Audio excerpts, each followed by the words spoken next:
For the ones who get it done, the most important part is the one you need now. And the best partner is the one who can deliver.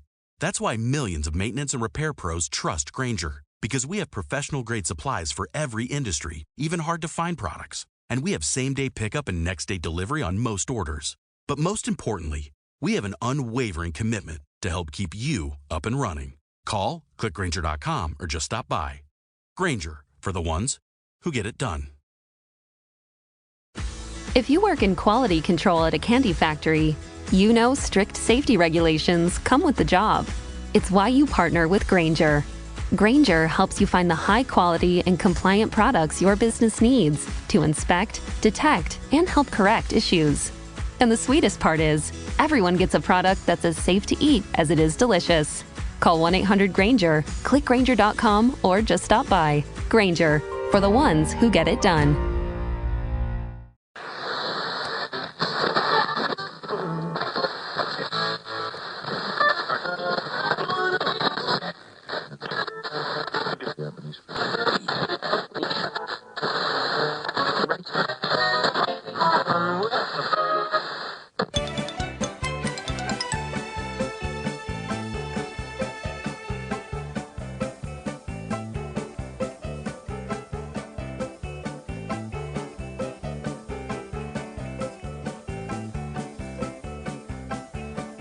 Welcome to Air Checks. Here is more of the Gene Shepard Marathon on WOR in New York City. From April 24, 1962, the literati today discuss films, not books. Chicago chop suey joints. We'll be here until midnight. The Truth Verification Corporation. Mr. Keener. Mr. Keen, tracer of lost lies. Mr. Live, no. What was his name? Mr. Keen, tracer of lost people. Mr. Trace Keener of lost traces. What was that anyway? What was it? Dee dee dee. No. Da da da dee dee da da da dee dee. La da dee dee da da dee dee dee dee dee dee. La da da dee dee dee dee dee dee dee. How groweth your garden of truths? Well, everyone has a few weeds here and there. Don't let the weeds bother you. They are but natural consequences of tilling the soil. One tilleth not, one groweth not, I always say. Of course we all love our fellow men, don't we? It's what sets us aside from the beast, you know. The things in the field, right? It's like the other night at, maybe 7, 8 o'clock in the evening, just when the sun is going down, falling below the western horizon on the other side of the long, thin buildings that overlook the river there. I'm walking along and I see this barber shop on Lexington Boulevard, Avenue, Street. Long, one of those long barber shops with about 15 chairs. There's about 4 old guys sitting in the first 4 chairs, barbers.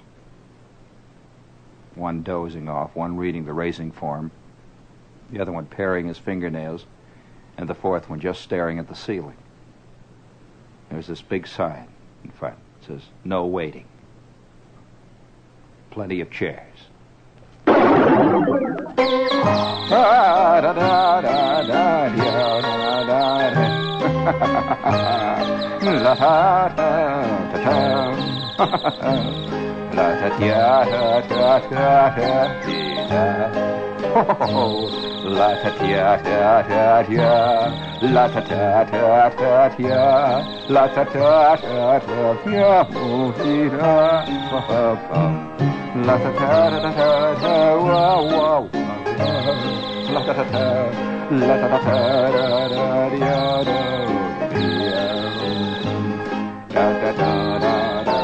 Stop this insanity. And who is that person in there? Please move her to the left a little bit, will you? Just a little bit. Please. But that's not easily done, actually, you know. No, ma'am, please, the other way. Please. All right, now, Joe, you stand over there now. Come on. That's your job. We can't get anyone to do anything for us here tonight. But on the other hand, you know, if you look carefully, you will find that there must be at least 3/4 of the population sitting out there at night, and there's a certain kind of person, you know, that I think is like a mushroom about to burst through the soil in darkness.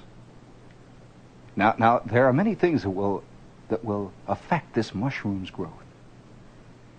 I have noticed several little traces of things going through our atmosphere. I don't know how to describe, just sort of a litmus paper, you know, just reaching out there, changing colors and varying a little bit when things move through. Now, one of the things I have detected is that there must be at least, I'd say 200,000 people under the age of 25 who have a terrible yearning to make a movie. To make a movie. To write a novel. To act in a play. To act in a movie.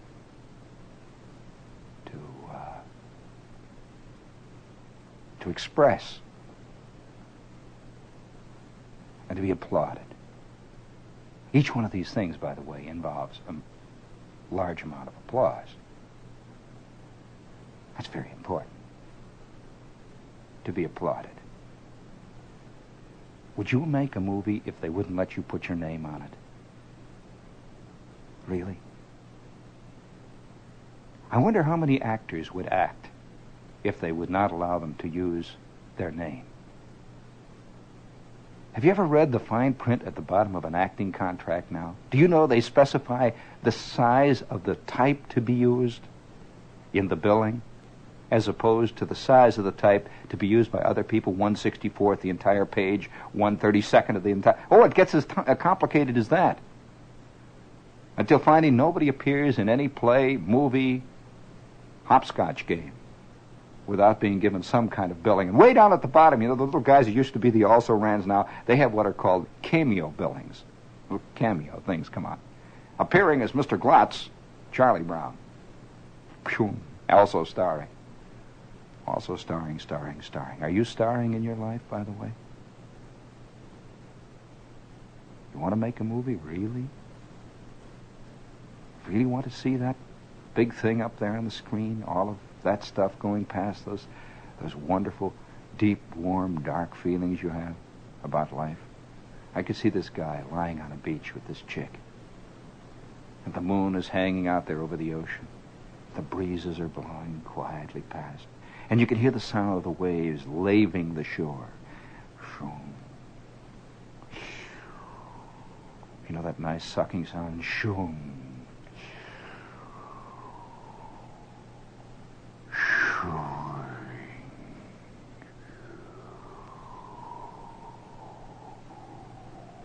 And the wind is just ruffling the sand, gently, ever so softly and so easily. And she turns to him, and in his ear she whispers, "Darling, darling." No, I'm none. No, not yet. Too late now. We have missed the point. I'll have to do that again some other night.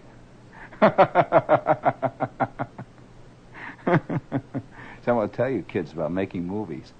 First thing you got to have is technique. That's a nasty word. And you got to know something about doing it. And so she lies there in his arms, and the wind is blowing past them. Oh, it's wonderful. It's all part of the whole thing, you know? It's all part of the gutsiness of being alive. And suddenly she turns to him, and with her eyes alight, whispers in his ear, "Darling, let's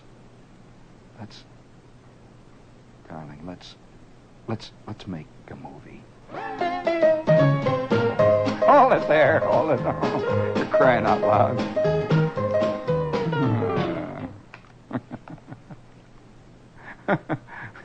What a kick in the... I want to tell you, this has actually happened to a friend of mine. Of course, this is not to be vilified, because it's our time, and it has to be recorded. You know, it is not J.D. Salingerville. It's our world, and it's a wonderful. Someday I imagine I imagine it's going to go full circle, and some chick is going to say to a guy with her eyes alight, "Darling, let's produce a spectacular on TV. I feel it inside of me. We can get Mary Martin, I can get Richard Rodgers, and we can get this thing really going. And it'll be really love, love, love, and everyone will love us. TV guide will love us. Darling, let's produce a spectacular, a big one, really." Oh boy, hold it. You know, hold it there. I wonder if you know that people who do these things really do feel that they're doing an act of love. You know that?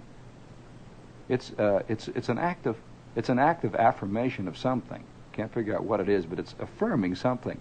You know, I think that I've seen most of the late movies.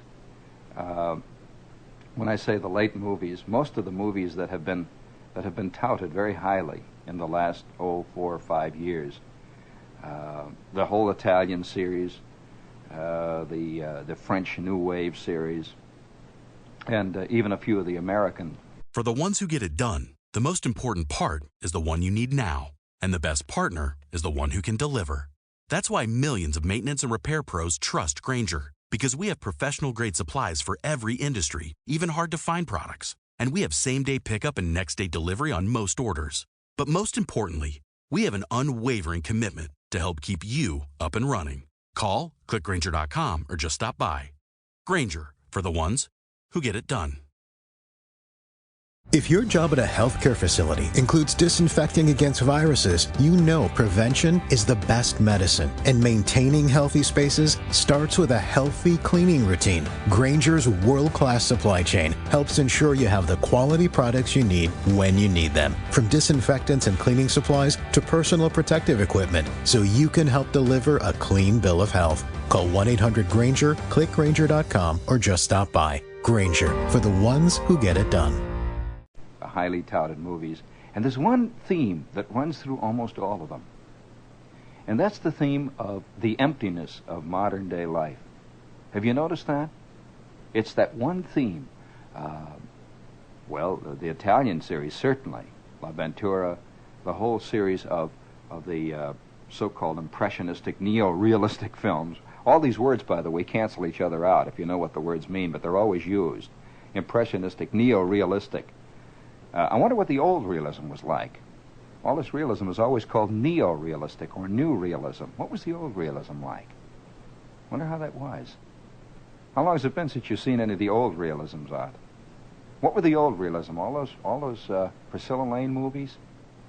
Is that with all those Jimmy Stewart pictures and all that? Was that the old realism or what?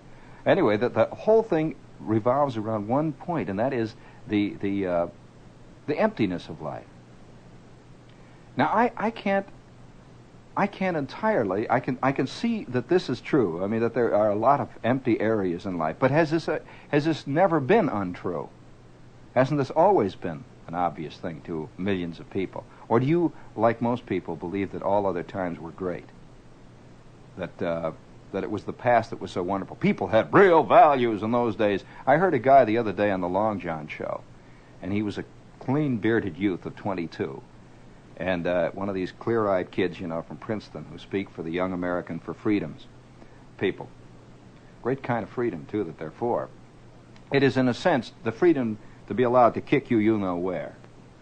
I mean, if it's my desire to do it, well, by George, that's freedom, you know. And I remember him saying something that was pretty interesting. He says, you know, one thing about the people of the past, they were happy. They were happy because their lives were simple. They had a kind of truth in their lives. I couldn't help but think of old Uncle Carl sitting on the back porch with his banjo in the rain. You know? Well, of course, Uncle Carl didn't know that he was one of the people of the past. And on the other hand, I couldn't help but think of the 87 million people that lie out there in that dark underbelly of the Midwest, stretching from here all the way to God knows where. Out there with that deep, simple truth of honest lives all around them. And the sound of the TV sink buzzing, occasionally the sound of the plumbing roaring out in the back, all of this going on, and yet somehow there's a deep, simple truth. And yet there is a deep, simple truth, but it has nothing to do with the conservatives or the liberals or the Democrats or the Republicans. I don't know what it has to do with, but it doesn't have to do with any of these things. And I'm curious about that. I suspect that the mechanization that we have in our lives, all the means of communicating so quickly with one another, have in a sense destroyed our sense of being ourselves, really. It's easy to become passionate. You know, it's a fascinating thing to think of 87 million people all being thrilled at the same time by Mary Martin at the same moment, doing Peter Pan at the same instant on a gigantic coaxial cable. Isn't that a kind of a warm thought in a way? Isn't it really? And the next day, we are applauded for it. The papers all say a magic moment last night was experienced by 87 million people. The rating was a fantastic one. And whether this is good or bad is not the point. It changes people to the final end, where they all are secretly aware of an emptiness in life. And no wonder all the pictures about the emptiness in life are really very important. They are really, and particularly to younger people. I'm interested in some of the misconceptions that we have in our business. One of the things is this. Most people think that the kids watch television. You know, in our business, in television radio, they always talk about the kids monopolizing the TV set. Get it out of your skull. I know who the TV people are. The TV people are roughly today in America the people between the ages of, I would say roughly 35 and 60. I would say these are the real TV addicts. Perhaps even a little older than 35. These are the people who every night approach the TV set as another free show. And the rest of the people, you see, who are younger than those ages, approach it as television, which is something that they've already rejected, by and large. Large numbers of them have, and that's one of the hopes of our time. They've rejected a lot of these artificial forms of entertainment, and rejected them very hard and strong. And it's interesting to note that I will get dozens of letters from kids, and the kids will often say this one thing: my old man makes me go to bed early, and I have to sneak the radio up, and I have to hide it under my pillow, and I have to buy batteries every couple of days to keep it going, because the old man thinks I'm wasting my time unless I'm watching television. When you're watching television, somehow that's wholesome. You're not wasting your time, as long as you're watching Dr. Brothers, or as long as you're watching some late film. But this is an interesting problem in our day. It doesn't really have much to do, actually, with reality, or, in fact, does it have to do with conscience or morals? It just has to do with the free show. And there it is, and it's on, and it's very bright. You know, speaking of free shows and that problem, we've come in a way a kind of full circle of vicarious life. I'm always intrigued by the number of people I know who have stopped talking about books. That no longer do the literati talk about books today. They talk about films. Films have replaced books. Are you aware of that? That the amount of insight you can bring to a Fellini film is your measure of hipness. The amount of put-down you can apply today to an Ingmar Bergman film is a measure of your hipness. The amount of scorn that you can heap, of course, the scorn is not even no longer necessary upon Hollywood products, is another measure of your literary attainments. And the way people used to talk, in fact, they used to say, I remember guys who read a great deal used to say, I just can't help it. I read 2-3 books a week. Well, today now, you're measured the same way by the number of hours you clock in a waiting line in front of an art movie. The New Yorker, the Paris, you name it, you know. It's the number of hours you clock in front of these various houses. And so it's a kind of a new kind of neo-vicariousness, if there is such a word, a neo-vicarious existence. Now I don't know. I don't know about. I just can't accept any principle that says life today is more empty than it was. I cannot believe this.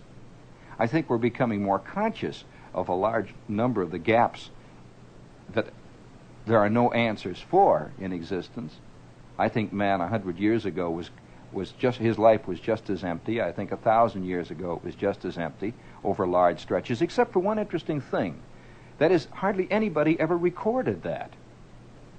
Nobody was writing about that phase of life. Nobody was putting it down. Certainly, the age of heroes did not touch the great number of people on the street. That if you're over there watching King Arthur and Camelot, you're watching Guinevere and Lancelot, you don't see all the people that are not there inside Camelot. Camelot was an island. And yet we like to judge the Middle Ages on one island. We like to judge France on Paris. We like to judge America by New York. But there's a lot of stuff out there in the darkness beyond those flats. And no one really quite ever puts that down. No one ever quite puts it into form so that you can understand it or see it or even care about it. And yet when we do it, we never do it honestly. Marty, for example, was one of the most honest, dishonest pictures I've ever seen. It ain't the way Marty is.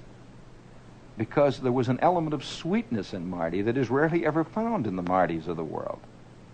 Ever. And there's a kind of an understanding and a poetic justice in Marty's life that is rarely ever found. This can be a biological or a sociological sport, and you can accept it for that. But you have to ignore large areas of truth and reality to do it. And it's there. Now, on the other hand, if you have come out of some kind of darkness and you see a little light and go back into darkness and go back into light again, eventually you will begin to see that it's almost all the same. That 6 of one, half a dozen of the other, as the old canard has it. That you cannot say today's life was any more terrifying or any more paralyzing than any life at any other time. And people keep yelling, they keep writing letters, indignant letters to me, and they say, well, yes, but we've got the problem of total war now. They never had total... For the ones who get it done, the most important part is the one you need now. And the best partner is the one who can deliver.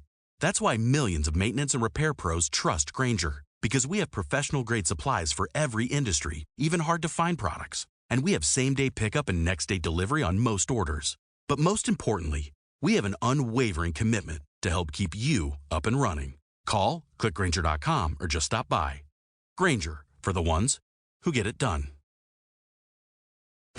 If you work in quality control at a candy factory, you know strict safety regulations come with the job. It's why you partner with Grainger.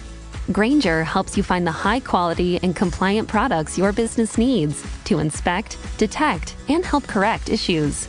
And the sweetest part is, everyone gets a product that's as safe to eat as it is delicious.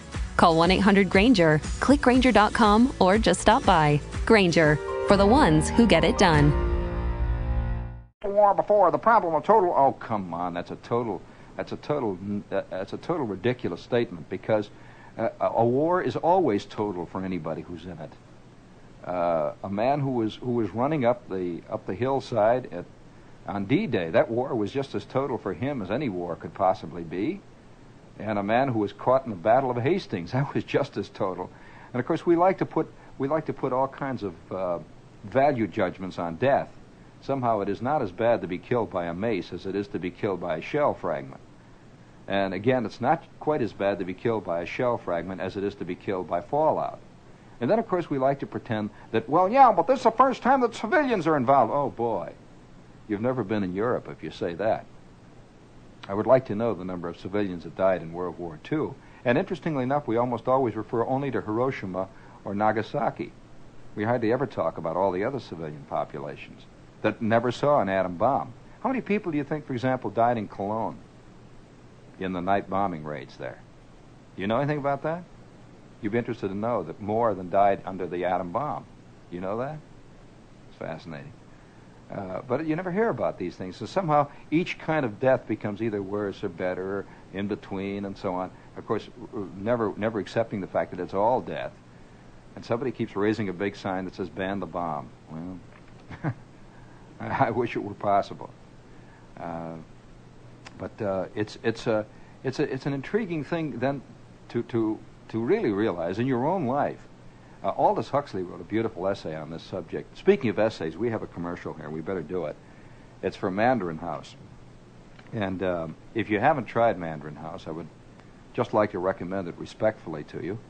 I don't like to talk about people's food habits. You know, that's a very interesting thing. The other day, a group of kids came up here, and somehow I got tangled up with them. A whole group of listeners from Wake Forest down in North Carolina came in, and they wanted to go to the Mandarin House, and I could see that clean scrubbed apple pie look that you get out there just beyond the Jersey Shore, where the average American believes meat and potatoes and apple pie, and once in a while a Coke when he's really feeling racy on a Saturday night. And maybe I'll have a glass of red wine. And that's really going way out. Well, I don't like to recommend. I can only say this, that if you're interested in really fine Oriental food, I would like to recommend the Mandarin House. In fact, I have a note here. I get all kinds of letters from people, and here is a letter from a listener. He says, Shepard, thank you for calling our attention to the Mandarin House. The food is indeed excellent. But here's the line I wanted to read. He says, have you tried the fresh lychee nuts? Wow. Let me tell you, wow. It's easy enough to go down and get all lychee nutted up. Oh, boy. Yes, I would recommend this. If you've never had lychee nuts, they're not nuts, by the way, in case you're interested. They are a peculiar kind of ice-cold fruit that's served on chopped ice. And you cannot describe what they are unless just impossible to describe them. It's as impossible to describe them as it is to describe, let's say, papaya. And this has nothing to do with papaya. So it's an Oriental delicacy, and if you go down to the Mandarin House and you want a superb dessert, order lychee nuts. I suspect they're expensive. Because they have about a 3-week growing season. Did you know that, Walt? Yeah. Anyway, this is the Mandarin House, and it's on 13th Street between 6th and 7th in the village. 13th Street between 6th and 7th, and they're open every night until about, I'd say midnight, 1 o'clock in the morning, and they're open on the weekends. They have a bar. It's a great place to go for a Sunday dinner. The Mandarin House, one of the finest northern Oriental restaurants in this entire area. When I say northern, there's lots of kinds of food out of China, you know. This happens to be northern Chinese. Very different. And don't ask them for chop suey. They don't sell it. Get it out of your skull. And forget the egg foo young. No egg foo young. Forget it. No chow mein. I remember my uncle. I had this nutty uncle. This is no more commercial now. Forget it. This is a funny thing. I'm so intrigued by one thing that is hardly ever reported here in America. You know, we're always talking about the sameness of American cities, but they really aren't, you know. That if you get to know American cities, you will find that the mores and the attitudes and the ways of life are so different. For example, in Chicago, they don't have Chinese restaurants, as we call them here. They call them chop suey joints. In Chicago, they're chop suey joints. They really are. And about every third block has a chop suey joint. Now, hardly anybody eats in the chop suey joint. They send out to the chop suey joint to get the stuff there. And it comes in these big cardboard things, that they put clams and stuff in, they put goldfish and things in with the little wire handles. And they always put a little tube of soy sauce in everything. Gets the soy sauce, stuck down on the bottom. And there's only 4 things you can order from these Chinese chop suey joints out there in Chicago. And there's a funny thing about them. There is a close affinity between a chop suey joint in Chicago, not here. In New York, there is a peculiar fluorescent light quality to all Chinese restaurants. I don't know why this is. Fluorescent light and oilcloth upholstering of a brilliant red and a kind of peculiar bilious blue. You know what I mean about the Chinese restaurant? And those awful, terrible drawings that are on the walls. Oh, they're the world's worst Oriental art. Finds their way into Chinese restaurants, mostly here in New York. It's very peculiar. And everybody loves it for some reason or other. There's a couple of them on the east side that are unbelievable for their decor. Just unbelievable. I mean, it's right out of Woolworth. I mean, you know what I mean by it. Have you ever gone down into the basement of some of the dime stores here in New York? Any places, no matter where you are, and just walked around and looked at the objet d'art, the kind of thing that the man on the street digs as an art object. You know what I mean by the big?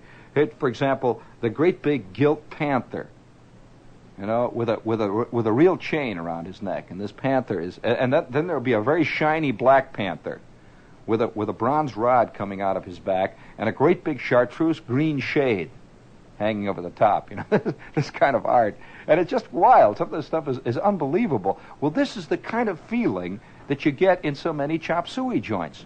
But there's a quality in Chicago that has to be, well, I have to tell it to you because it isn't the way it is back here. It's not like this in New York. What is Ed doing anyway? He keeps running back and forth here. What's going on here? In Chicago, there is a very close affinity between a chop suey joint and a mortuary parlor.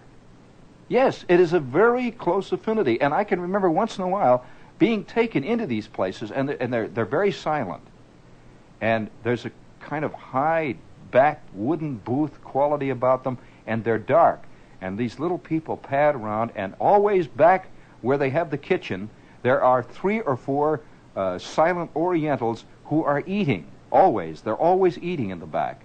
And then you see off to their left, there are these palmettos and palms growing. And it's a deadly silence in a Chicago chop suey joint. Well, the things that you can order in a Chicago chop suey joint. Now this is, and don't say, well, they're like that in the Bronx. They are not like that in the Bronx. You know, I live in New York, and I have eaten in many Oriental restaurants and been around them here in New York, but they're different in Chicago. They're called chop suey joints. They really are. That's the phrase for them.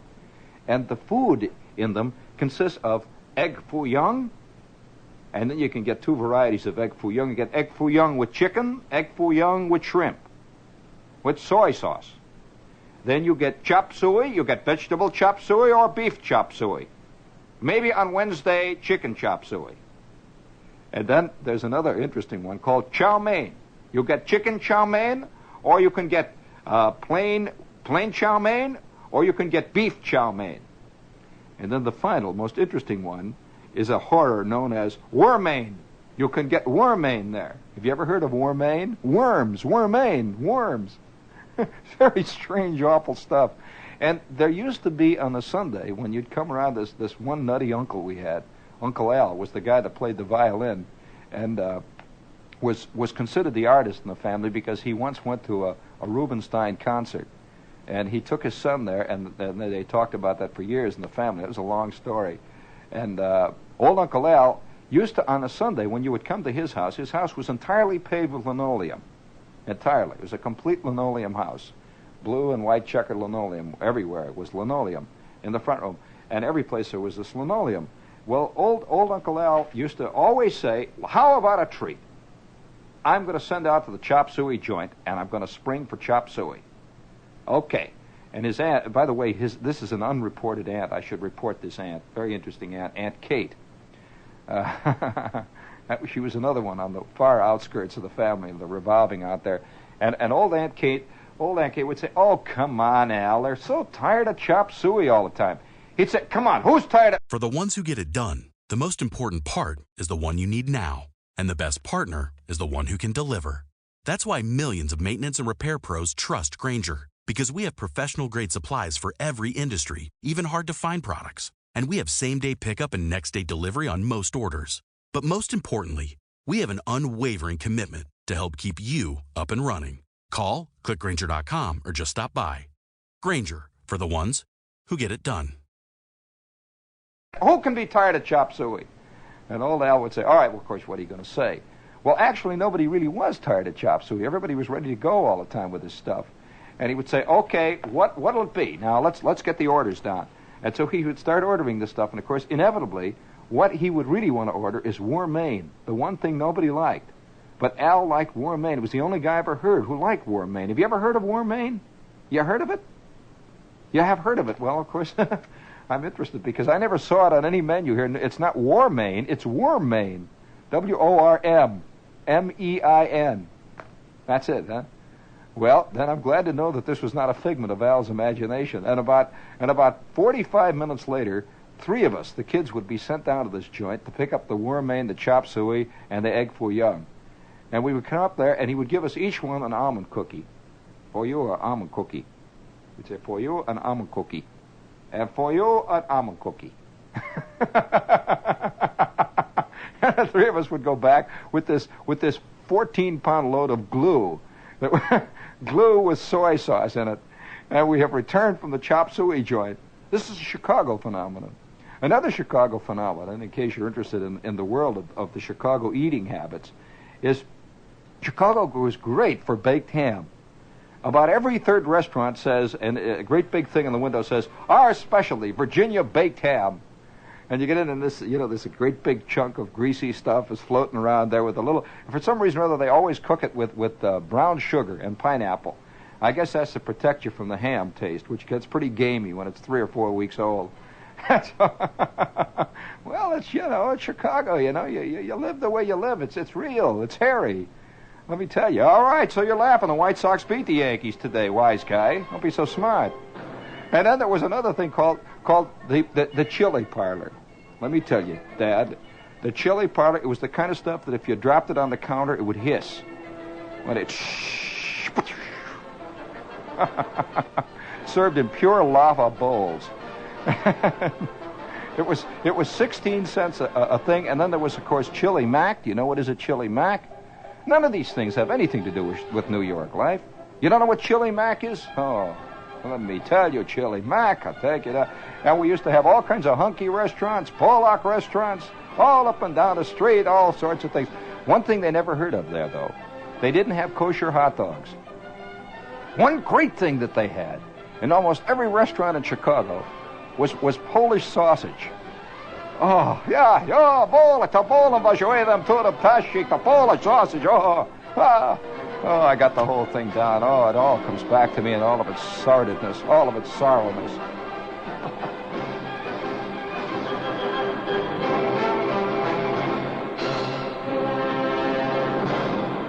This is WOR Radio, your station for news. Help your country as you help yourself. Buy United States savings bonds. Your savings bond dollars underwrite your country's might, help keep America freedom in your future. And savings bonds are a great way for you to save. They're safe and they're profitable. United States savings bonds. This is WOR AM and FM, your RKO. From September 19, 1962, here is Elephant Foot.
Over the weekend, I spent about 3 hours watching these canned television shows.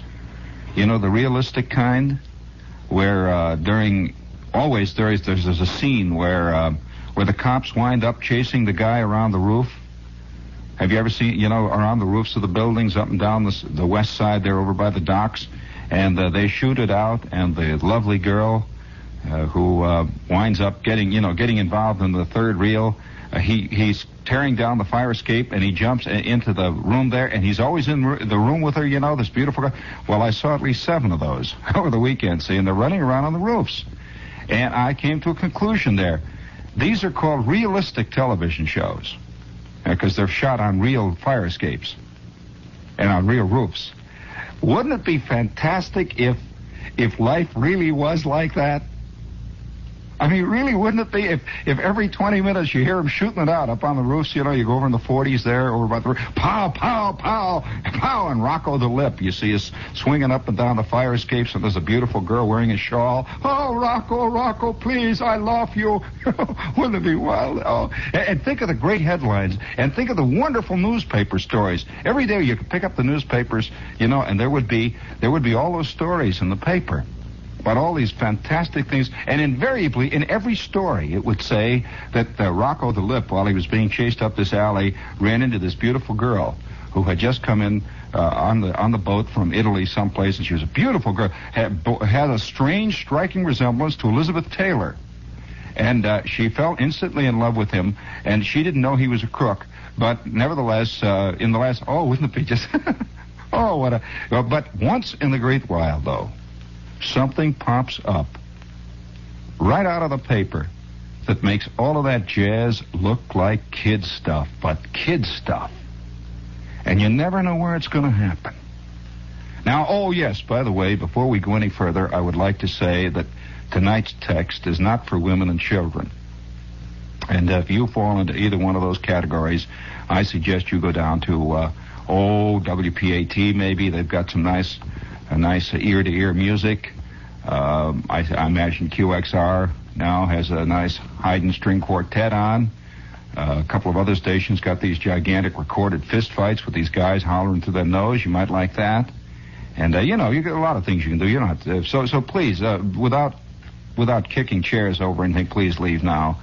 Now, getting back to our text here, did you read that wild story over the weekend? Now, I tell you how I happened to read it. I was walking along 3rd Avenue, and along 3rd Avenue, way over there on the east side there, all kinds of little places where they sell used Victorian lamps and elephant's foot umbrella stands. Hey, by the way, did you ever see an elephant's foot umbrella stand? A real one? Well, one time I'm in an auction, and it's a great auction. And I really dig going to auctions, especially auctions when they're selling some old recluse's estate. And, they've got all this wild stuff there, and they're selling it all out. And the auctioneer is trying to make everybody believe that it's wonderful stuff. And I'm sitting down in the crowd on the camp chairs. They have these little stores with the camp chairs all sitting there, and up on a little stage is the auctioneer. And he's selling the estate of this well-known, very ancient, and very eccentric recluse who lived on the outside of Cincinnati, and he made all kinds of dough in the yeast business. So right there, he's got a lot of stuff going. You could tell it, right? He made yeast. So this old gentleman had passed into the great beyond, and he'd left behind him a collection of effluvia, the like of which the average pack rat could not even comprehend. And here's all this stuff. He had a chandelier that must have been 7 stories high, just the chandelier, and it had cut glass crystal balls and little cut glass crystal fringe hanging, and each candle. Now this was the final, the little Philippe. Each candle, imitation candles, with a little light bulb at the top. Each candle was held in a brass fist. Now get that, sticking out of this great big pile of glass, but you haven't heard the end of it. On each brass fist, right below each brass fist, on each brass wrist was a brass cuff. And sticking out of each brass cuff was a rhinestone cufflink. How about that? This thing was 7 stories tall. I almost bought it for my pad. Oh, boy, 378 bulbs going all at once. For the ones who get it done, the most important part is the one you need now. And the best partner is the one who can deliver.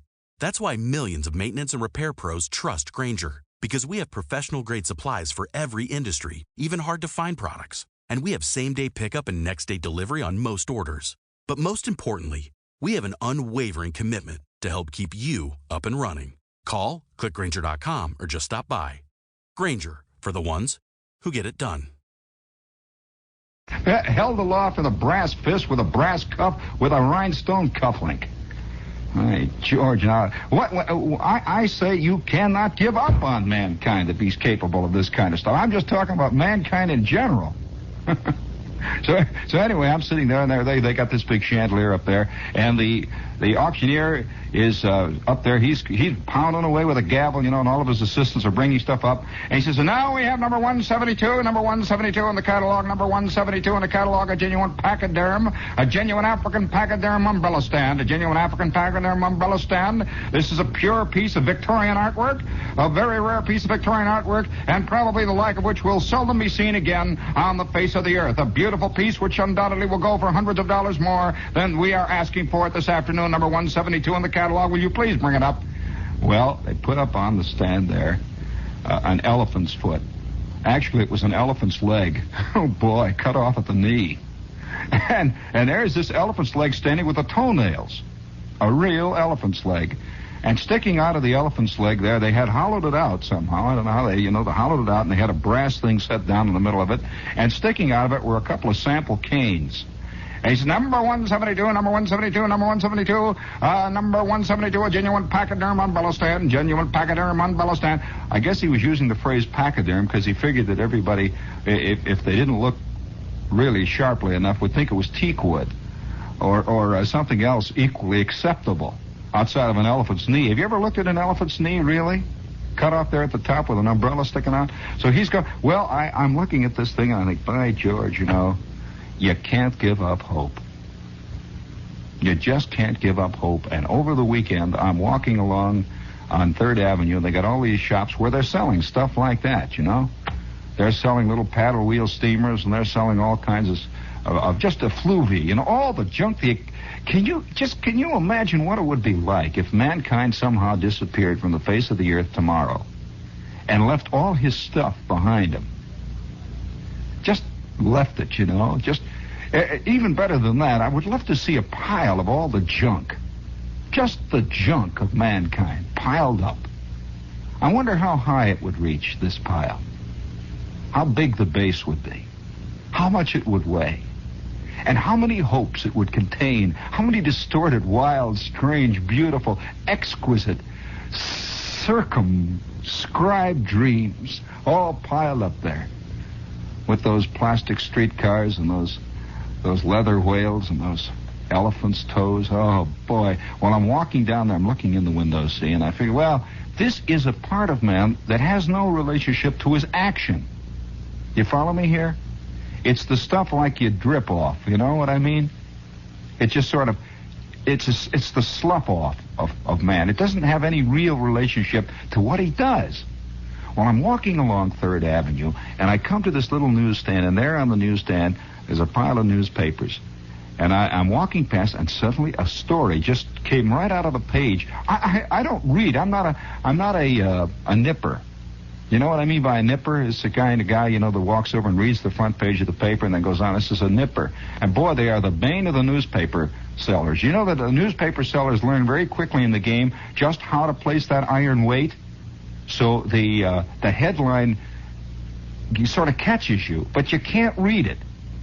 You know what I mean? They place it at just such an angle so that you can get just a suggestion of gigantic and that's all. And then underneath it says 1700 X. And that's it, with a big red thing on the top. And you say, whoo, what's this? And you go over there. You can't just take the thing, and lift it off and look. Because he's looking. He's standing right, so you wind up by popping for it. And then all you get is the true life story of Marilyn Monroe. So anyway, I'm walking past, and there's this story. I stopped, and I bought a newspaper for one story. It was the story that came out of St. Louis over the weekend. Did you read this thing? An unbelievable story. It told about an incident that happened at night in the St. Louis Zoo. Have you ever been, first of all, in the St. Louis Zoo? You have to understand the St. Louis Zoo is not like the zoo here. It's not like Central Park. Central Park Zoo is a comparatively citified zoo. There are buildings all around it, and things are pretty much under control. But the St. Louis Zoo is a big zoo, and it's set in trees and so on, and it's almost as though it's removed from let's say from civilization. It's a big zoo, and it's a good zoo. But at night, this is what happened. The the guard, who just on duty there, fooling around, sees a man, a big man. This man weighed over 200 pounds, big, tall guy, and somehow he walked with a strange walk. He was walking very stiff-legged, and his shoulders didn't move. He walked, the way the guard put it, he walked like a zombie. Well, you know what a zombie is? A zombie is more than a phrase. A zombie has to do with all kinds of Caribbean voodoo cults. A zombie is in effect a dead man who has been reanimated and who has been set into motion, a kind of Frankenstein. Well, anyway, here's this guy at night, and the guard sees him, and he says, gee, you know, it looked a little suspicious. And so he went over and got a policeman. And just as he got the policeman, the man started to walk up a hill toward the reptile house.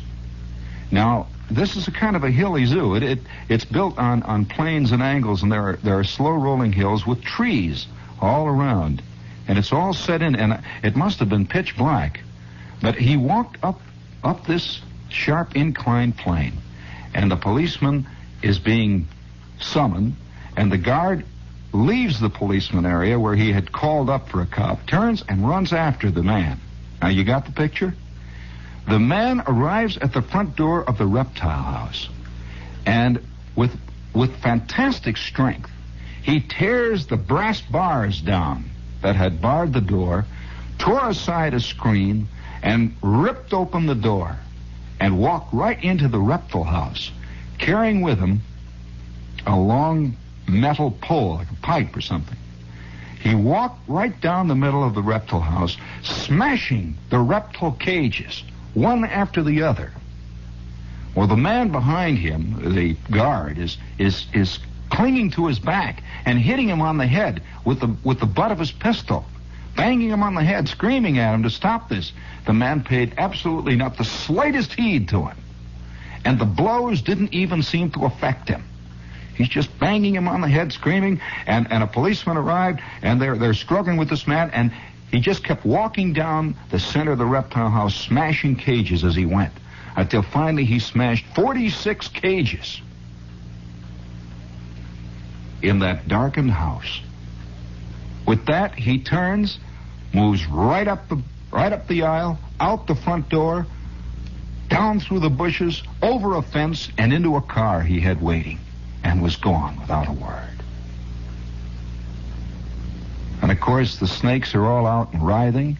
Half of them were poisonous snakes. One of the guards rushed in, grabbed the whole of a rattlesnake by its head, and shoved it right back in and slammed a box over it. There were 46 cages busted open. Luckily, he missed the deadly African black mamba, which would have really gone to town had he gotten out. But what a story! What a story! What makes this story even more probably frightening? Speaking of the fright, this is WOR AM and FM New York. And speaking of snakes in charge, this is WBAI New York. And we're 40 years old here, WOR is. And we show every year of it. But nevertheless, now don't write in. I'm just talking about WOR now. They know what I mean. And I'm one of the family, so I can say it. Shut up. So you know what makes this story more grotesque than just perhaps it's a thing that's beyond your imagination. In other words, what psychological dilemma was this man in that made him break open the cages of snakes at night in the St. Louis Zoo? He did not attack people. We can understand men attacking people, you know? We can understand men attacking animals. This we can understand. But a man seemingly possessed, seemingly somehow with a great fixation, moving through the dark, breaking glass cages to reptiles, is almost, it's the kind of story that you don't know whether, if it were written, You want to know what now? What now? And there was immediately a great search was instigated was set into motion in St. Louis. But as far as I know, there has not been another word on the story. Have you heard any more about it? Did you hear the story? Isn't that a wild one? Well, now, if you're confronted with a thing like this, how can anybody say? Now, this is one person, one human being. Remember, this is a human being, just like you are. Now, how can anyone try to pretend that there is some kind of absurd logic that man follows in his convolutions through time and space? I'm talking about all of mankind, and I'm not even attempting to in any way, shape, or form apply an overall or a universal meaning to what this man did. He is a man, though. And he did something beyond the imagination of men. Even beyond fictional imagination, really. Now you can say, well, he wanted to set the snakes free. That's why. No. That's a very bad explanation. Because from the stories, from the way it came out, he seemed to be doing it with a ferocity that had little or nothing to do with snakes themselves, per se. Now, I'm sure somebody who is an animal lover would say, well, I felt like that many a time going to the zoo. Oh, no. Not quite. And apparently, this was done with forethought. There was a car waiting.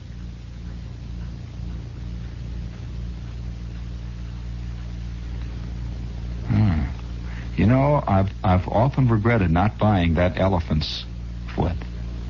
I really have. Because if I had that elephant's foot, I would put it next to my desk.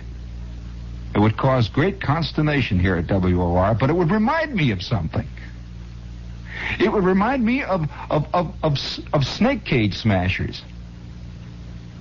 It would remind me of chandeliers with phony candles being held aloft by brass hands. Yes. Oh, lost, oh, gone, oh, Peggy. But here we are. We're faced with the reality of it, and yet you know you can't slough it off. You know, people say, well, that's just a nut. No, that doesn't answer it. What do you mean, just a nut? You can't just say it that way. People have these beautiful little pat phrases that seem to be applied to everything, like, oh, I'm in love. That's the end of it. Or, he's a man. Have you ever heard that phrase? As if that covers it. That says something.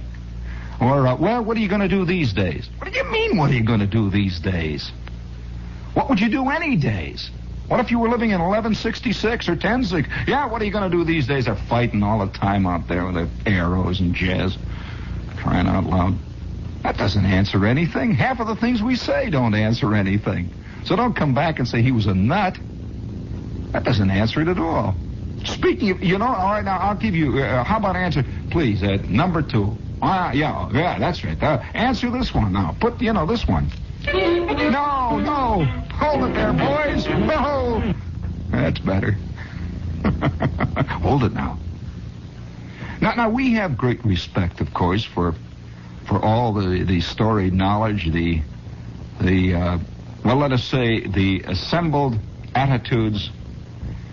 By the way, speaking of the assembled attitudes, any of you ever read a book by Angus Wilson called The Anglo-Saxon Attitudes? A magnificent title for a book. The Anglo-Saxon Attitudes. We dip. Peer.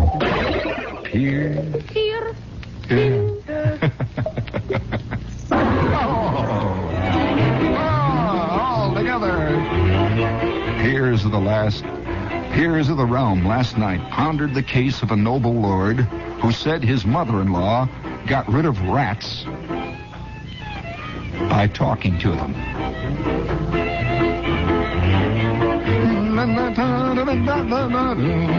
The House of Lords snapped to the alert as Air Chief Marshal Lord Doubting right out of Lewis Carroll. Air Chief Marshal Lord Dowding announced his belief in the vocal method of scaring vermin.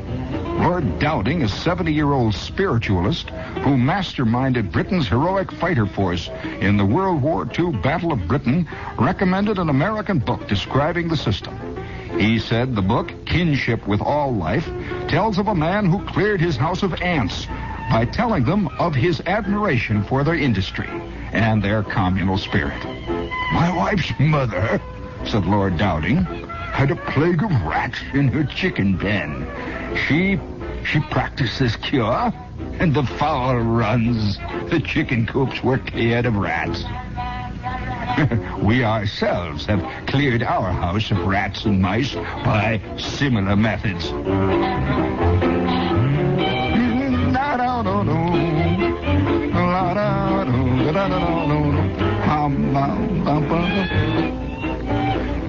The lords sat up and blinked. All of them assembled in the House of Lords itself. Up rose Earl Bathurst, Undersecretary of the Home Office, who allowed that some people do have extraordinary powers over animals. But if we all set about acquiring the powers of Lord Dowding, we shall merely push our rats and other vermin upon some other individual who does not have these powers. Oh, the wonderful spirit of fair play that exists among the English.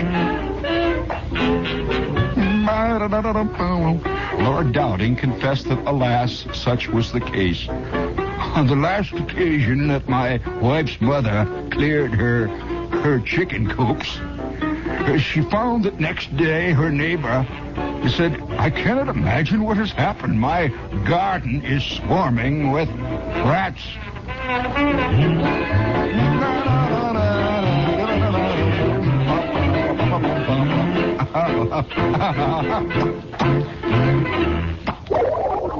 Hold it there. Hold it. Stop it. Just cut it out, all of you guys.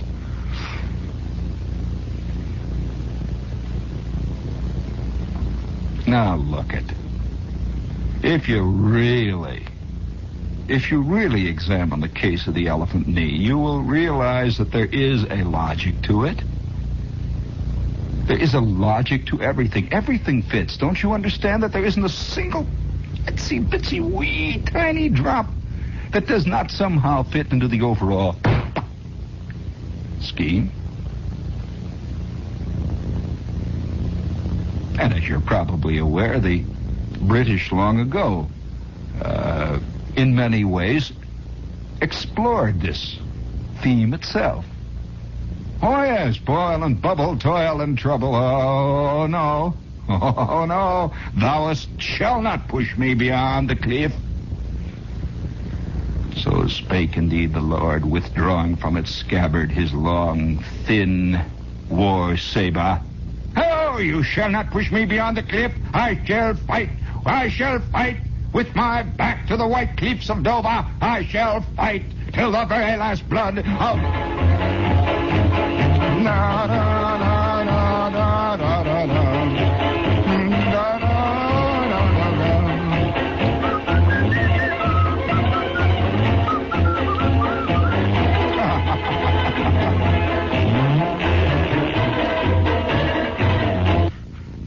We have here a news item, dateline London, February 15th. A court in Aldershot ruled today that if you want to drive your bed through the streets, you must display L or learner plates, obtain proper automobile insurance, hang license plates at either end, and install a braking system. Richard Brown, a 19-year-old student who did not follow these rules, was fined the equivalent of $36 and suspended from driving beds or cars for 1 month. He drove his bed, powered by a motorcycle engine, for 2.5 miles through Farnborough 5 months ago. The processional committee that fined him was also held for aiding and abetting Mr. Brown. Incidentally, today the student, who is now in the Royal Aircraft Establishment, is the only known bedstead driver in the country. He was barred from the road. However, we were watching and will watch this youth's procedure in the future with a great deal of interest. All together now. All together. Hold it there. Hold it, all of you. Hold it. Stop it. Stop. Oh. Now, it's just emotionalism will get us nowhere. Did I tell you about the time the lady... Of course, this is the kind of thing that you don't like to tell children. And if there are any children awake, all I have to say is that you're going to learn it somewhere. And there was this lady who lived out in Cincinnati. I'll just tell you the true story of it. I might as well lay it right out here in the line. There was a lady one time when I was working in Cincinnati, and I saw the incident happen. I will never forget it, because it was one of those things, you know. It wouldn't make the Reader's Digest, but let me tell you, it made my psyche. It also made my day. I was walking, you know, Cincinnati is a very hilly town, you know, very up, down, so on. And I'm going uphill one day on Vine Street, and you won't believe this, but I saw a lady who seemed to be otherwise normal and all right, riding in an automatic washer down the middle of Vine Street in Cincinnati, going downhill against the wind. This chick went through 2 lights and didn't do anything but just sit and wave at people. Well, I saw her go past, you know, and it was. Oh, you're interested in what? Well, it was a Maytag, and I waved at her when she went past, and she was sitting in the clothes dryer compartment. You know, they have 2 compartments. She's sitting in the clothes dryer compartment, and somehow I had the feeling that she had a companion when she started out, and he stopped off somewhere. And they just went right on, disappeared in the distance, and I never heard another word about him. I saw it happen. I was expecting to read about it in the paper, but you know they hush up the real stuff. Everybody's covering up. By the way, are you covering up? Oh.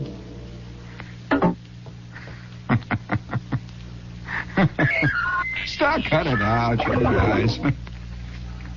Speaking of covering up. Oh, well, you see, the reason I told the women and children to get out, and I feel very good about it now, since it's quite obvious that the theme that came out was the theme that we had calculated would all along. And that's that thin thread of the divinely absurd which runs through all of the actions of all of us. You don't think for a minute that countries, big countries, I don't care, name any big country, really wants to disarm? Do you really? Well, that's all that history's ever been about, is wars and what happened just after them. No, seriously. It's like telling some guy whose whole world has been based on killing cockroaches that from now on he's got to give up killing cockroaches. Stop it. No, seriously, it's not going to work. And it's interesting to note that every time there is a disarmament, any kind of disarmament talk, everybody gets all flustered. Everyone suspects a trick on the other guy's part, of course. And so, naturally, people disarm, even, disarm in the mind, and then they arm more in reality to prevent any such tricks like this happening. It sort of piles up one after the other until finally we wind up with tiny little bursts of impatience that have nothing at all to do with disarmament or armament. It's just kind of the bubble festering to the top, the boil on the of the psyche. Just pops like that, you know. And there's this little thing, comes out of the news. I mean, it just says, the letters to the editor. It says, Brooklyn, won't the transit authority do something about them fans? Why don't they do something about them fans in the new IRT and BMT cars? They've been in operation all winter. Signed a frozen sardine, rotten bums.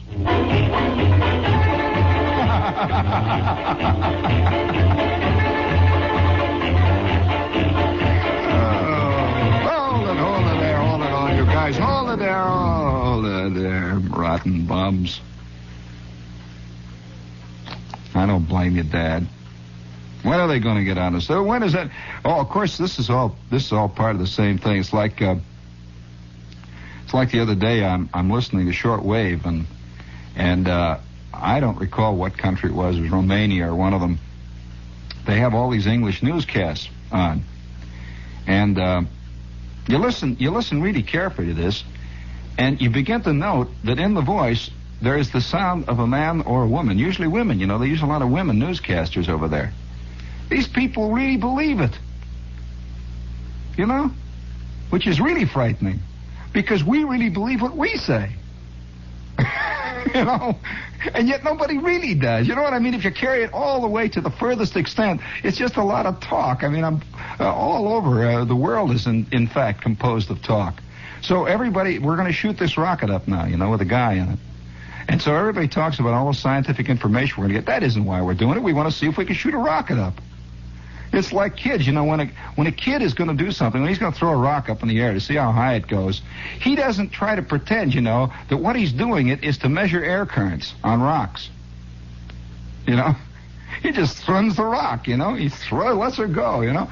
Well, as man gets older, he does the same thing. He throws rocks up in the air, or he breaks windows, which is the equivalent of a war. But as he gets older, being mature, he has to learn all kinds of ridiculous rationalizations for it. This is a kind of maturity, you know. We call it maturity. So he invents all these economic things, and he invents all these wild, beautiful stories. Like we have to have the information on the upper air currents on the sporadic E layer there, up around the Van Allen belt. We've got to have that information.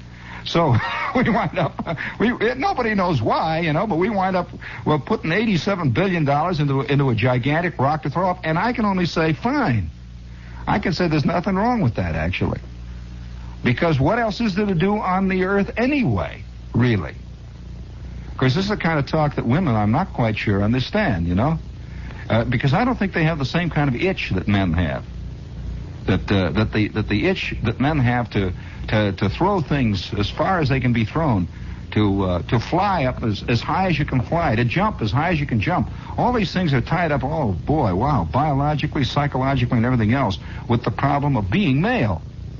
Women don't have this problem, obviously. They have others. But what they have, you see, men do not understand in an equal measure. Now, I'm sure that all the women who are listening say, what does he mean? I understand men. Oh, no. No, you don't, any more than the man really understands your basic motives. We have a few little areas of common boundary we share, men and women. Few areas of common discussion points.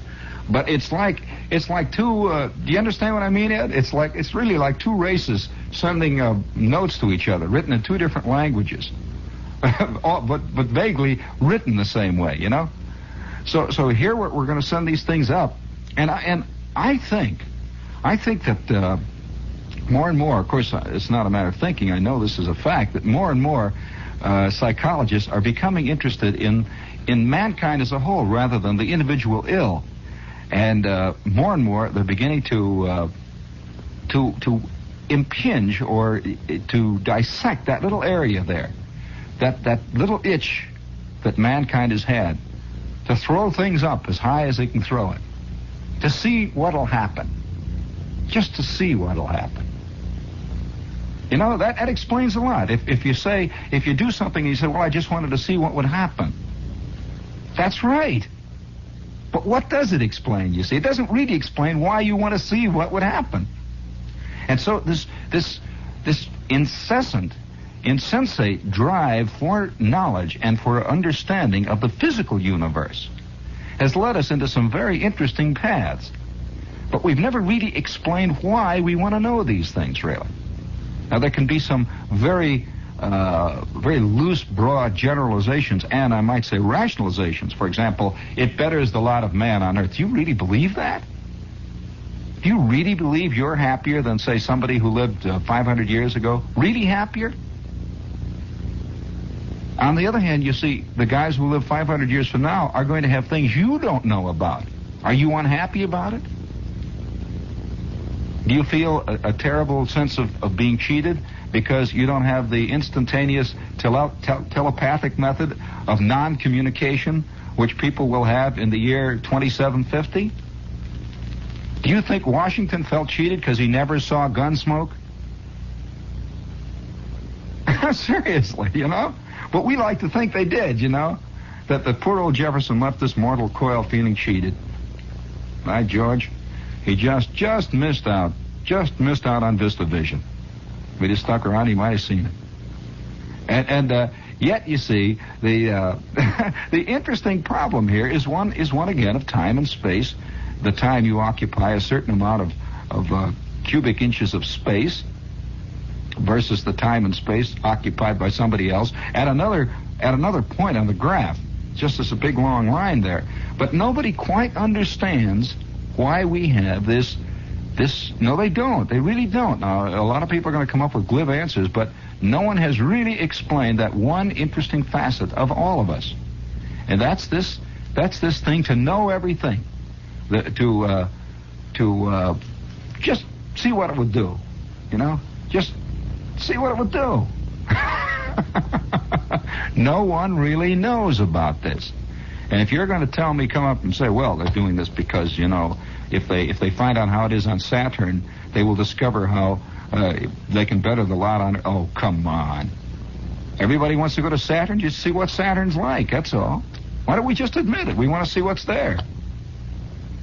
Why do we have to come up with all this, you know, this jazz? Maybe they figured if we said the truth, no one would pay for it. But I suspect they would pay for it quicker. If you laid it out, you know. They said, we want to shoot a rocket up, see how high we can shoot one up. Let's get the dough up here. We're going to shoot this big one up there as far as it can go. And I would pay. But if they come up, you know, and they want to tell me we want to find out about the cosmic rays and about the number of times the gamma ray bounces off the number 3 E'2 shield. You know, come on, lay off. I mean, after all, my life is short. I just want to see how high you can shoot it. I'm sorry, that's my attitude towards it, which is a terrible attitude, you know. I suppose I should have the proper 20th century attitude, which is the non-romantic or the academician attitude, where I could couch all my secret yearnings in very involved technical language, which, when all boiled down, says we want to shoot it up in the air. That's what it really boils down to. We want to find out. Of course, we explain we have gamma rays. We go into quantum mechanics. We go into the whole routine. You see, to kind of hide the whole thing. It's like a giant speakeasy we're running of the mind. You know, that everybody pretends that everything else is going on, but what he really wants is a drink. That's all. I want a drink. We rationalize all over the place, and I'm.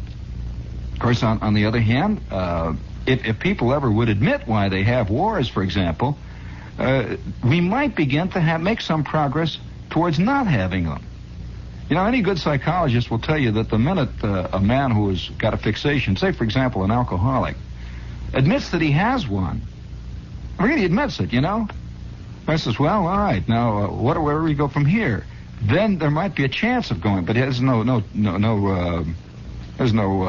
obviously no guarantee of a cure, but there is a chance. But we never admit this. You can't get anybody hardly ever to admit that. Why? Oh, what do you mean? Go to war? We get a kick out of that, all that shooting, all that hollering on, all them fireworks, and people yelling and fist fighting and all that, you know? Is there one among you here who if you saw a fist fight across the street, wouldn't be strangely drawn toward it? Huh? And don't come up and tell me, well, it's because, you're against war now because you're afraid you're going to get hit in the eye. Oh, no, I don't think so either. I think it's how you get hit in the eye. Isn't there one among you who never to himself has said, you can see yourself charging up the hill there at San Juan Hill, you know, and Teddy Roosevelt's howling, charge, and you're running up there behind him, you know, and you take this ball through your shoulder, and you continue to struggle up there, carrying the flag aloft. Come on. You know it's true.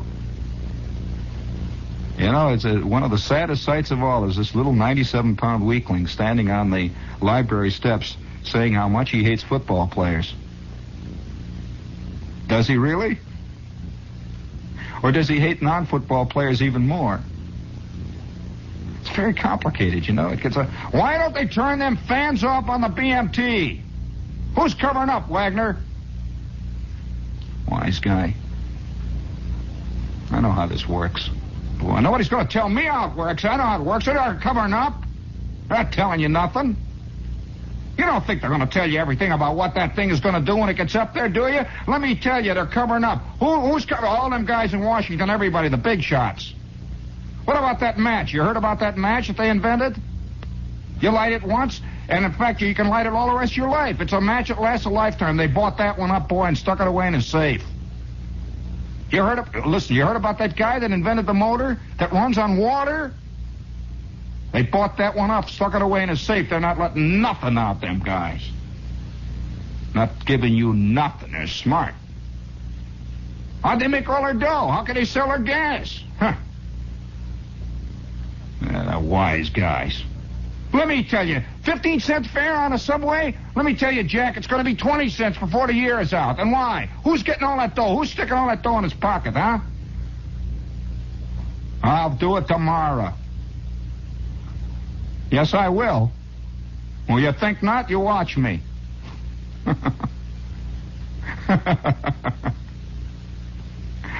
Now, this is a common attitude. You know the attitude? Is there anyone among you who hasn't heard about the carburetor that gets 40 miles to the gallon of gas? And they bought it up from this inventor? They bought it up? Yeah, I know. You got it in a safe. Speaking of the safes, boy, I'll tell you who's got a loaded one. You ought to drop by down to the Mandarin house. Wise apple. The Mandarin house on 13th Street between 6th and 7th. Who are they? Who are they? What do you mean, who are they? All them guys in Washington, the big guys, the big shots, guys with all the dough. Who are they? You know who they are. Mandarin house. Some of the best Chinese food in this whole man's eastern seaboard. And they're open every night. By George, till midnight. They are. They got everything down there. They got all the whole works there. They're open 7 days a week. What do you mean, who are they? You know who they are. Stop it. You're pushing again. They don't tell you nothing, Mac. Crying out loud. Keep your knees loose. Some nights it's awful dark. You know, just remember that. Just remember that elephant foot. And from time to time, remind yourself of the man in the snake house. And maybe you'll understand.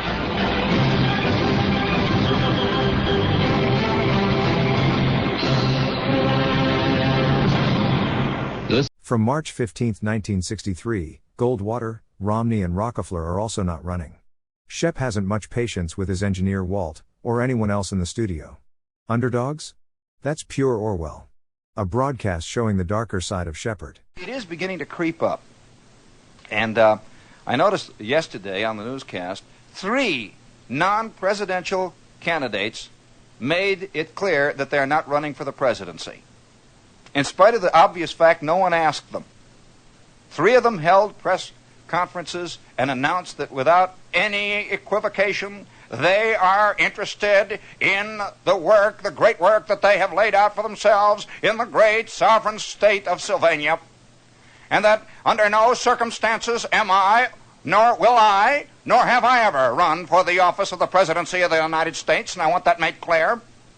I want that carried to all corners of the civilized world.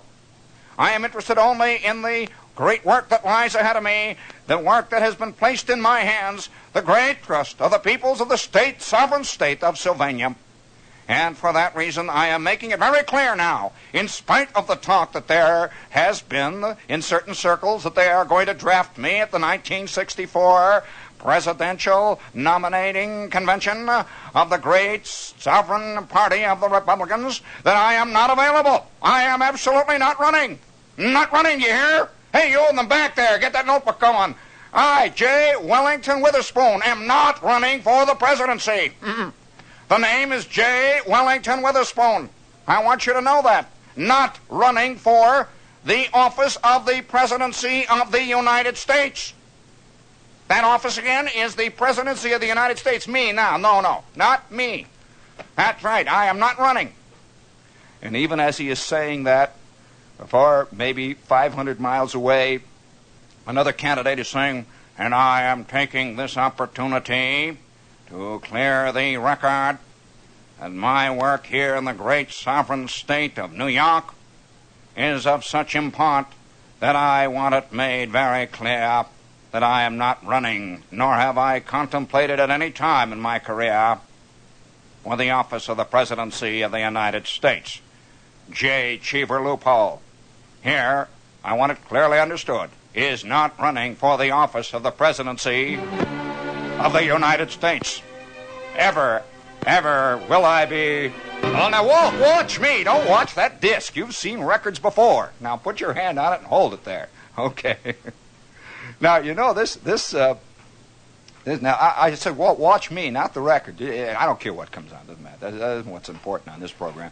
This is not the John Gambling program. We're not worried about whether the Norman Luboff Choir comes up instead of the Percy Faith Orchestra. It doesn't really worry us here.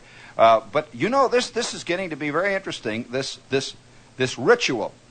I can think of 3 guys who have just announced that they're not running. Barry Goldwater has announced he's not running.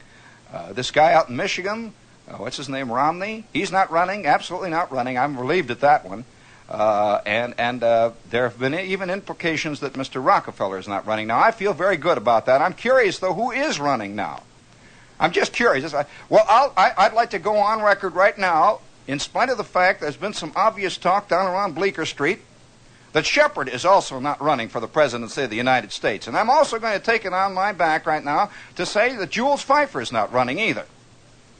Now, I know that Pfeiffer hasn't said it yet, but he will come out, I'm sure. Neither one of us are in favor of running. And I feel that my great sovereign work here, as entrusted to me by the great peoples of Staten Island and parts of Queens, and also certain communities in southern New Jersey, my work is such that I have no interest in anything else other than that. What do you got there? That thing is skipping. Well, then just set it in a little bit. Just you don't have to cue it up, Walt. Just set it in a little bit. That's all. It's very easy. Terrible. I used to be an engineer, you know. Well, anyway, the hogwash is getting higher and higher. It's getting deeper and deeper as we go further into our life. Now, for example, speaking of hogwash, since the newspaper strike, I'm sure that a lot of us have been compelled, since many of us are compulsive readers, I happen to be one, we have been compelled to read all kinds of stuff that we wouldn't ordinarily be reading. I have read the backs of Castoria bottles. I have read labels on the bottoms of Prestone cans, Walt, just sitting there quietly reading them. I have read horse sheets, what's running at Hialeah. I have no interest at all in horses running in Hialeah, but I've sat there by the hour and gone down, just read all those names.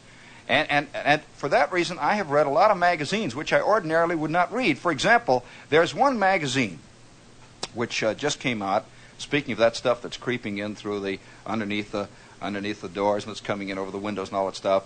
Tell them you don't have time to argue with them. Write a letter, dear. We can't hold up the line for soreheads. If you're a sorehead, write a letter. Don't call. We're not interested. All right. And I'm not being un-American. I'm sorry. It's interesting that it is becoming un-American to speak your mind. Have you noticed that? Very interesting. That's fascinating. Somebody pointed out in one of the recent magazines, I think it was a reporter. No, by George, it was not the reporter. What was it that I was reading? Oh, Punch magazine. They're having that trouble over there, too, you know. They say that there must be a compact little group of protesters who, the minute anything is said that has any substance at all on any public medium, radio or television, they immediately call and protest.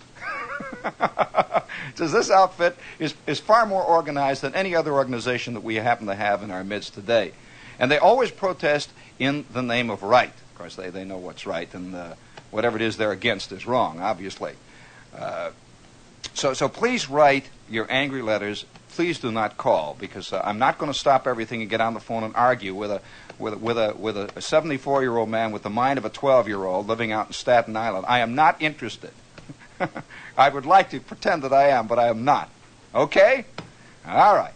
Now, getting back to the problem at hand, I picked up a copy of a magazine, this magazine, which I don't ordinarily read.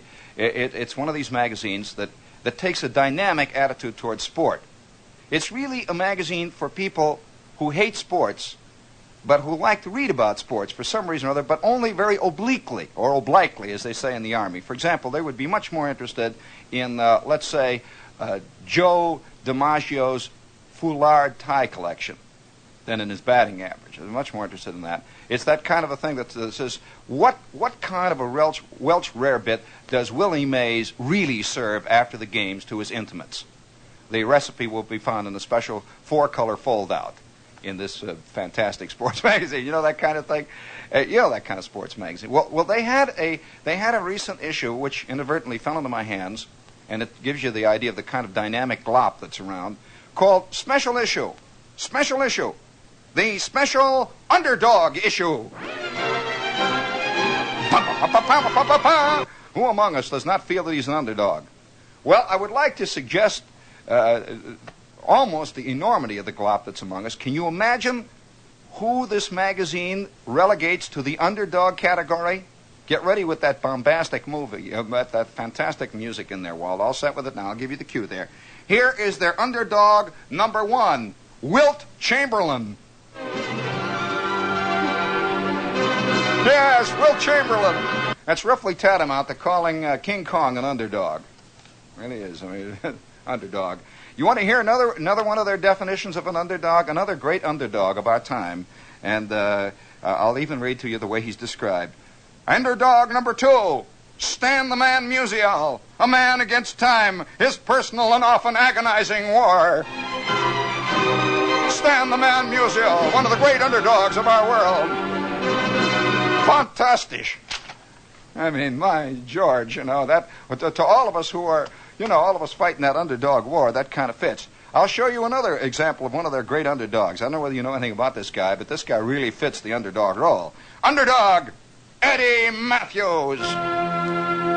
Hard-hitting, slugging ball player for the Milwaukee Braves. Walt, don't use that thing. That's skipping all over the place. Just pick any... No, just take it off, Walt. Just take it off. That's going to hold us all up now. Now, here, just flip it over, Walt, and see if you can find Le Prelude. That's good enough. All right? That'll give you something to do for the next 20 minutes. Now, while we're involved in problems, we have here WOR AM with FM, New York. And speaking of glop, now they have a whole list of these wonderful underdogs, all of whom make you feel kind of sad. Here's another favorite Walt. Just any cut, Walt, because that'll take you all the way through next week. I'm afraid it's just any loud one. That's just any loud one, and if it comes up with the voices of spring, I'll belt you in those glasses of yours, in spite of the fact you read Durrell. All right, let me cue it. Let me audition it. Let's see what you think is a loud one. No, kill it. All right, forget it, Walt, forget it. I'm sorry I brought it up. Take it off the turntable, will you? For crying out loud. There we go. No, what are you giving them now? All right, to put that down because we're liable to be. Now, you can put that back on, Walt. Put that back on a bit. Yes, that. All right, that. Now, why can't one of you just look on the list? Why do you all stand there and look at me with that wonderful open-faced smile of those who have been weaned on pablum? Look through there and find Le Prelude. It's even marked in red. Find it. It's the last cut on one of those sides. Don't look so confused. There, did you find it? Well, bring it in here, honey. I'll find it in 30 seconds. Come on, quick. Come on, get up and bring it in. Don't just sit there. Oh, boy. Come on. Move. If you're going to be on the stage, you got to learn how to walk fast, right across the stage. Why? Why is it the first one I find it? Right there. See? Spelled out there in clear English. Okay? Take it out now. Come on, move. Don't stand there and look at me. Move. Time is moving on. So many people don't even know how to walk across the street. They sort of wander through life. Move! No, do it. When you're here, you do it, whether you like it or not. Okay, all set now. All right, now you just hold that in bearings there. Here is another one of the great underdogs of our time. Now, I want to go a little further and say this, that there is a thing sweeping through, I notice it sweeping through our world, and it's a kind of, in a sense, it is the pure quintessence of George Orwell. Now, don't write that down. Pure quintessence of George Orwell. It is the quintessence of Orwell in this sense. Probably most of you are familiar with 1984. Well, one of the precepts in 1984 in the novel by Orwell, and it has many flaws, but it also has some wildly prophetic, interesting things that are coming about even in our time, is that in the brave new world, to use a Huxleyan term, of the 20th century, there will come about the total reversal of language and, in a sense, values.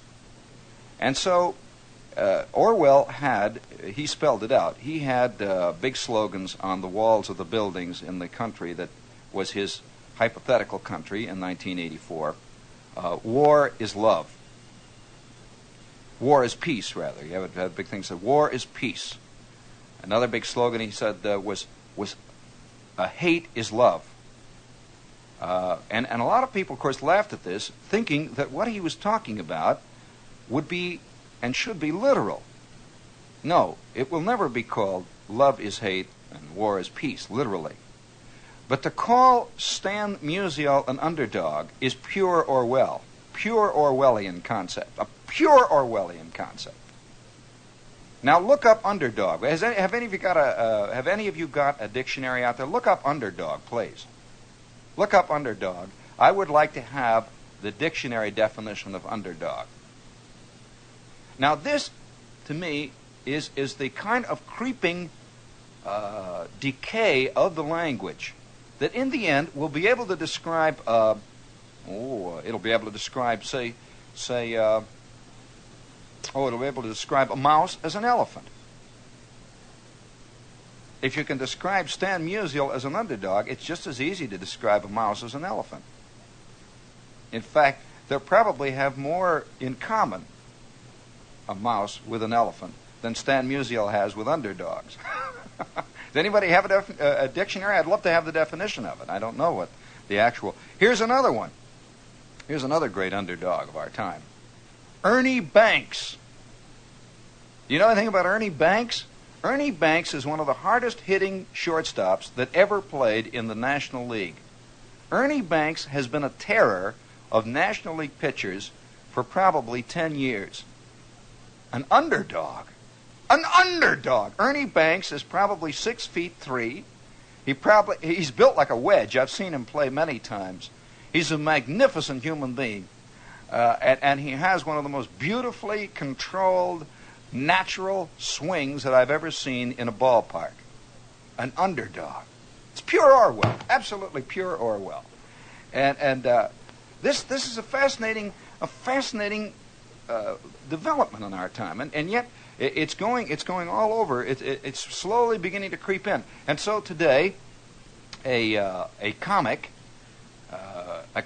can speak, or a novelist often, that every word he speaks can be pure hate.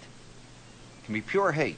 Hate for this group, hate for that attitude, hate for this system, hate for that. Pure hate all the way down the line. And yet somehow his hate is transformed by some beautiful alchemy of semantical magic, forensic wizardry. It's converted into love. Fascinating. I've seen this time and again. I know one guy who's considered a loving human being who spends his time stabbing his wife with a long thin rapier. It's fascinating.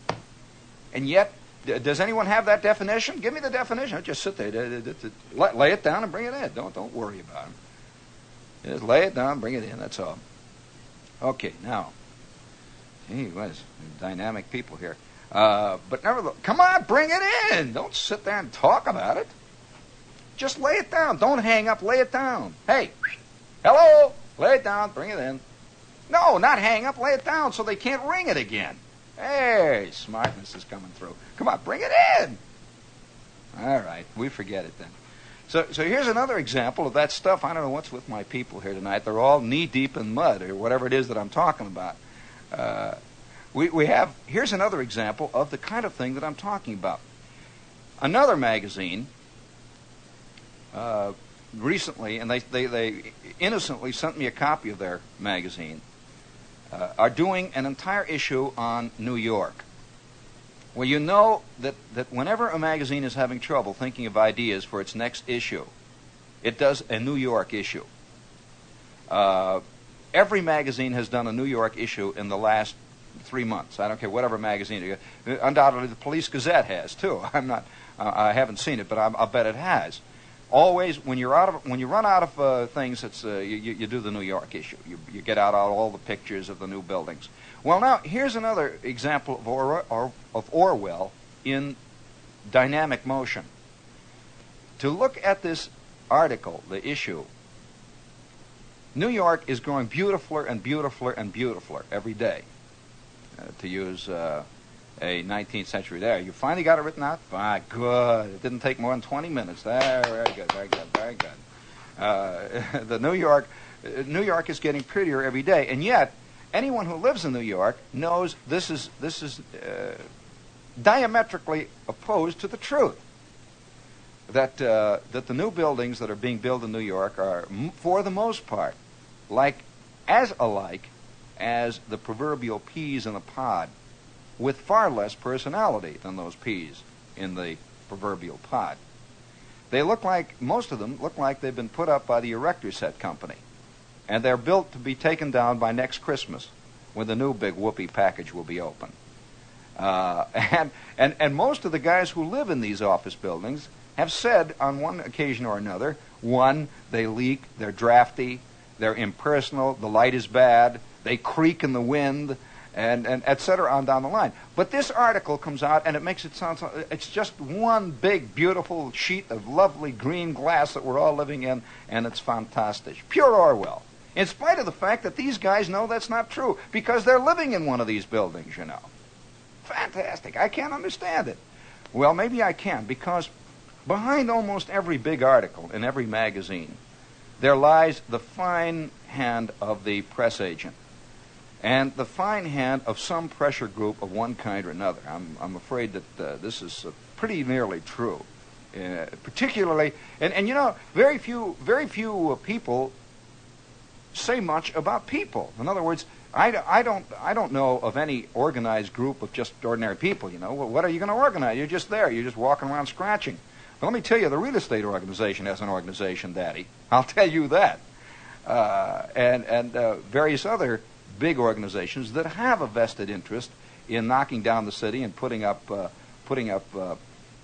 ridiculous office buildings, one thing or another. They have pressure, and they can wield it. So I'm curious about this kind of Orwellian thing. Here's another example of in a way, the Orwellian technique in action. A little ad that popped out of one of the old newspapers that I have banging around. It's an old magazine, as a matter of fact. Are you ready with something really bombastic in there, Eddie? Listen to this one. The thing leads off with this comment. Parables in Bible show way to get rich. Oh, the voices of spring. What happened to the prelude? What's the matter with you guys? Boy, oh boy, I'm going to wing this right down. Hang up the phone. Help, help. Voices of spring. Boy, oh boy, why don't you just lay that phone down and watch the program? No, lay it down. It's going to keep ringing. Just lay it down. Tell them to quit fooling around. There we go. All right, hold it up there. Boy, we're really going. Oh, my. Well, anyway, parables in Bible show way to get rich.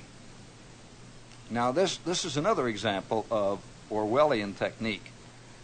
Humility equals dynamism. That's another kind of Orwellian technique that I think should be illustrated.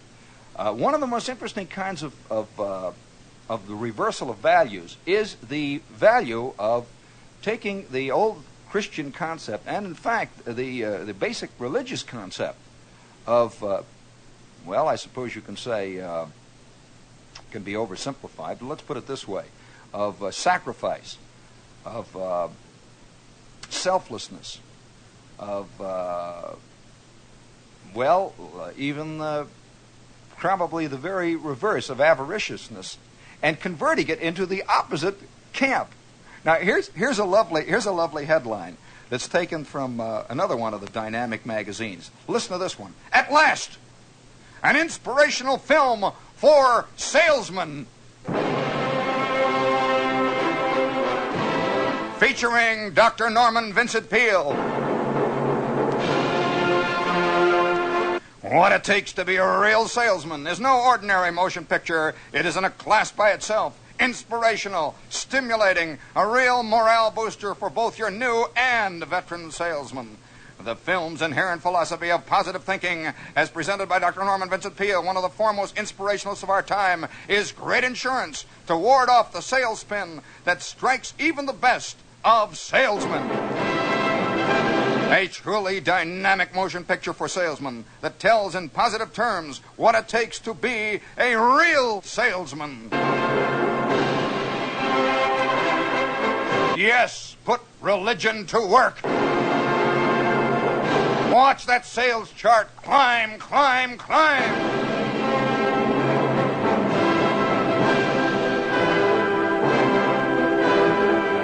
Wow. Wowee. And I'm just intrigued by that reversal of values. Values that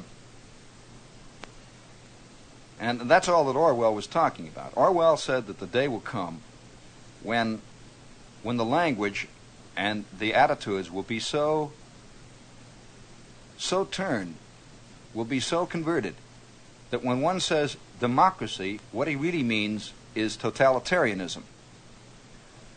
When one says love, what he really means is kill everybody. And it is rapidly coming about. It literally is. If Stan Musial is an underdog, Dad, I would like to give you the definition of the underdog, which was taken from one of the unabridged dictionary. Loser in any struggle, especially the victim of social injustice, the losing dog in a fight. Now, doesn't that describe Stan Musial to a T? To a T. And certainly that describes, I can't think of anybody that it describes more clearly and completely than Wilt Chamberlain. Wilt Chamberlain, who only averaged 50.5 buckets last year in the hardest, toughest professional basketball league in the world. A pure underdog. Now this even though what it seems that what I'm saying here and the definitions and the examples I'm giving you are trivial. They are anything but. If we have lost control of our language and our values to such a point where we can describe, say, Stan Musial as an underdog, then how can we describe a man who is not an underdog? You see what I'm saying there? The language means very little there in that case. If we can describe the new jerry-built buildings that are going up all over town in New York City, generally overpriced, badly built, they're designed to last maybe 4 or 5 years at the most. If we can describe them as beauty, how can we describe ugliness then? Interesting. If we describe an automobile, for example, that is so badly built that in 18 months it is ready to be traded in because it is literally worn out, if we describe that as a functional concept, which has often been done, how then can we describe non-function? Just a question, you see. If we take a comic who is perpetually selling hate for large numbers of people and describe that as love, how then can we describe hate? This is just a forensic question here. Curious, but nevertheless, this is what's happening. If we describe religion as a way to get rich, then how can we describe then the religious experience? How can we describe humility if humility is described as a way to become successful? Interesting twist. Just a question, that's all. And so, in the end, the language will mean very little. And in fact, it's already rapidly getting to the point where it really doesn't contain much in the way of a message. I'm always impressed by the number of people, for example, who will, not necessarily my program, I'm just talking about programs in general, who, whenever an opinion is expressed on the air that is diametrically opposed or even deviates slightly from their opinion, will immediately get in touch with the radio station and say that whoever that is on there is not a good American. In short, in the guise of Americanism, he wants to destroy the very thing that makes America unique. And that is the allowance of deviating opinions in the midst of a majority. And yet, he will do it in the light of being an American, always being an American. You know, that's another interesting thing. Free speech is a fascinating problem. And it's a problem that has never really been solved. Because whenever we think of free speech, we like to think of free speech for people we like, minorities that we are sympathetic to. We like to think of free speech for us. You know, everybody thinks he's a minority. You know that, don't you? Every possible group believes that it is an embattled minority. If you're a rock-bound Republican, you feel you're a minority. If you are a rock-bound Democrat, you also feel you're a minority. You do. I've never known anybody who said, of course, I'm in the majority, so naturally I feel thus and so. Everybody I've ever talked to in my life feels he's in the minority. Well, when we talk about free speech and minorities being allowed to speak, we always think of ourselves and our favorite minority groups.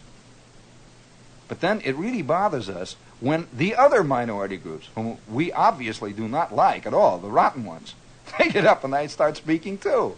That's very, very difficult. And in fact, at that point, we say there's a big difference between free speech and license. Very intriguing. It goes on and on and on. This was part, of course, of the Orwellian concept of the way man was drifting, and I suspect in the end that we will drift that way. I don't see how there's any real escape from it. As the population gets larger and larger and gets far more complex and more From April 23, 1963, the date is only an approximation. As Shep mentions, it's a Monday. The game of Diners Club. Springtime in northern Indiana. Shepard becomes his apprentice in a piano factory. The beginning of an education. Part of the opening theme has been deleted.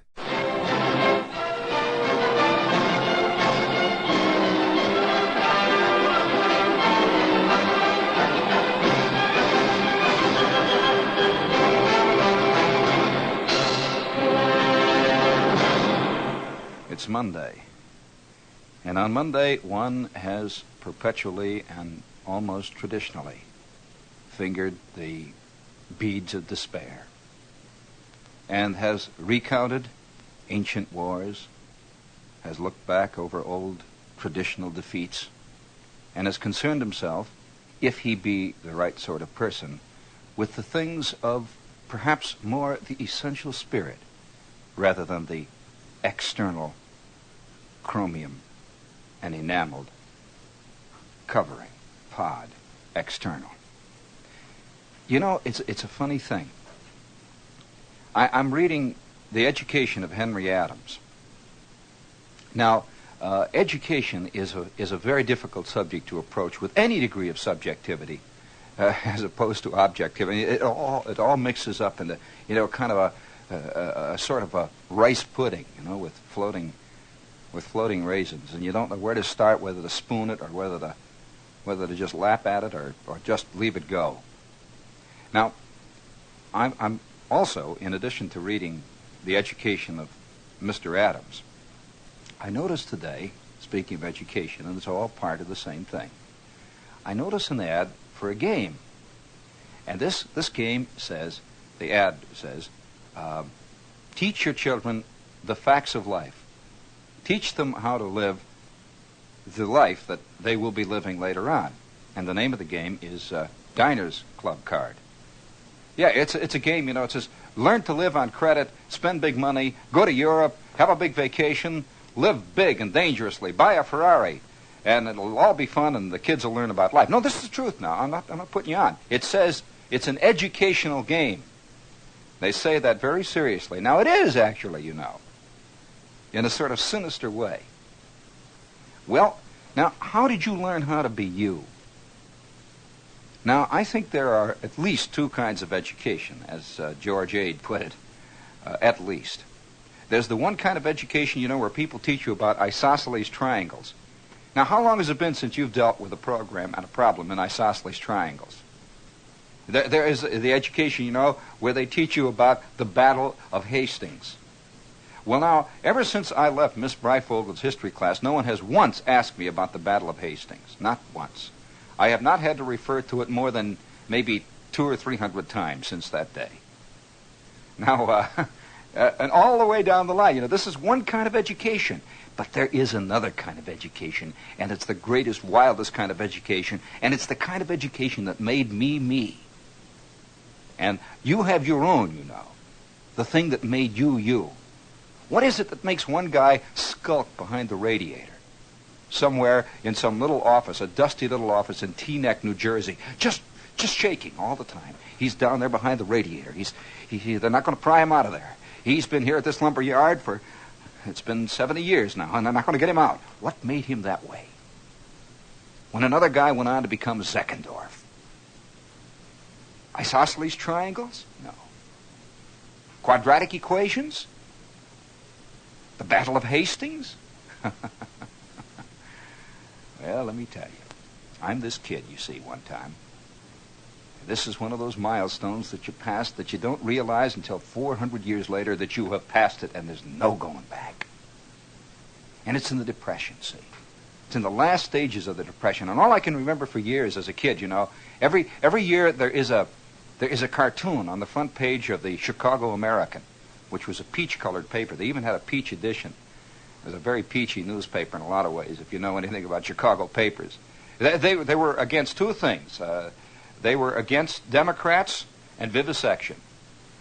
And at times it was difficult to tell which one they were talking about in the columns there. It was the same thing. Well, that was the Chicago, it was a Hearst paper, you see. And they always had a big cartoon that was done by somebody named Burris Jenkins.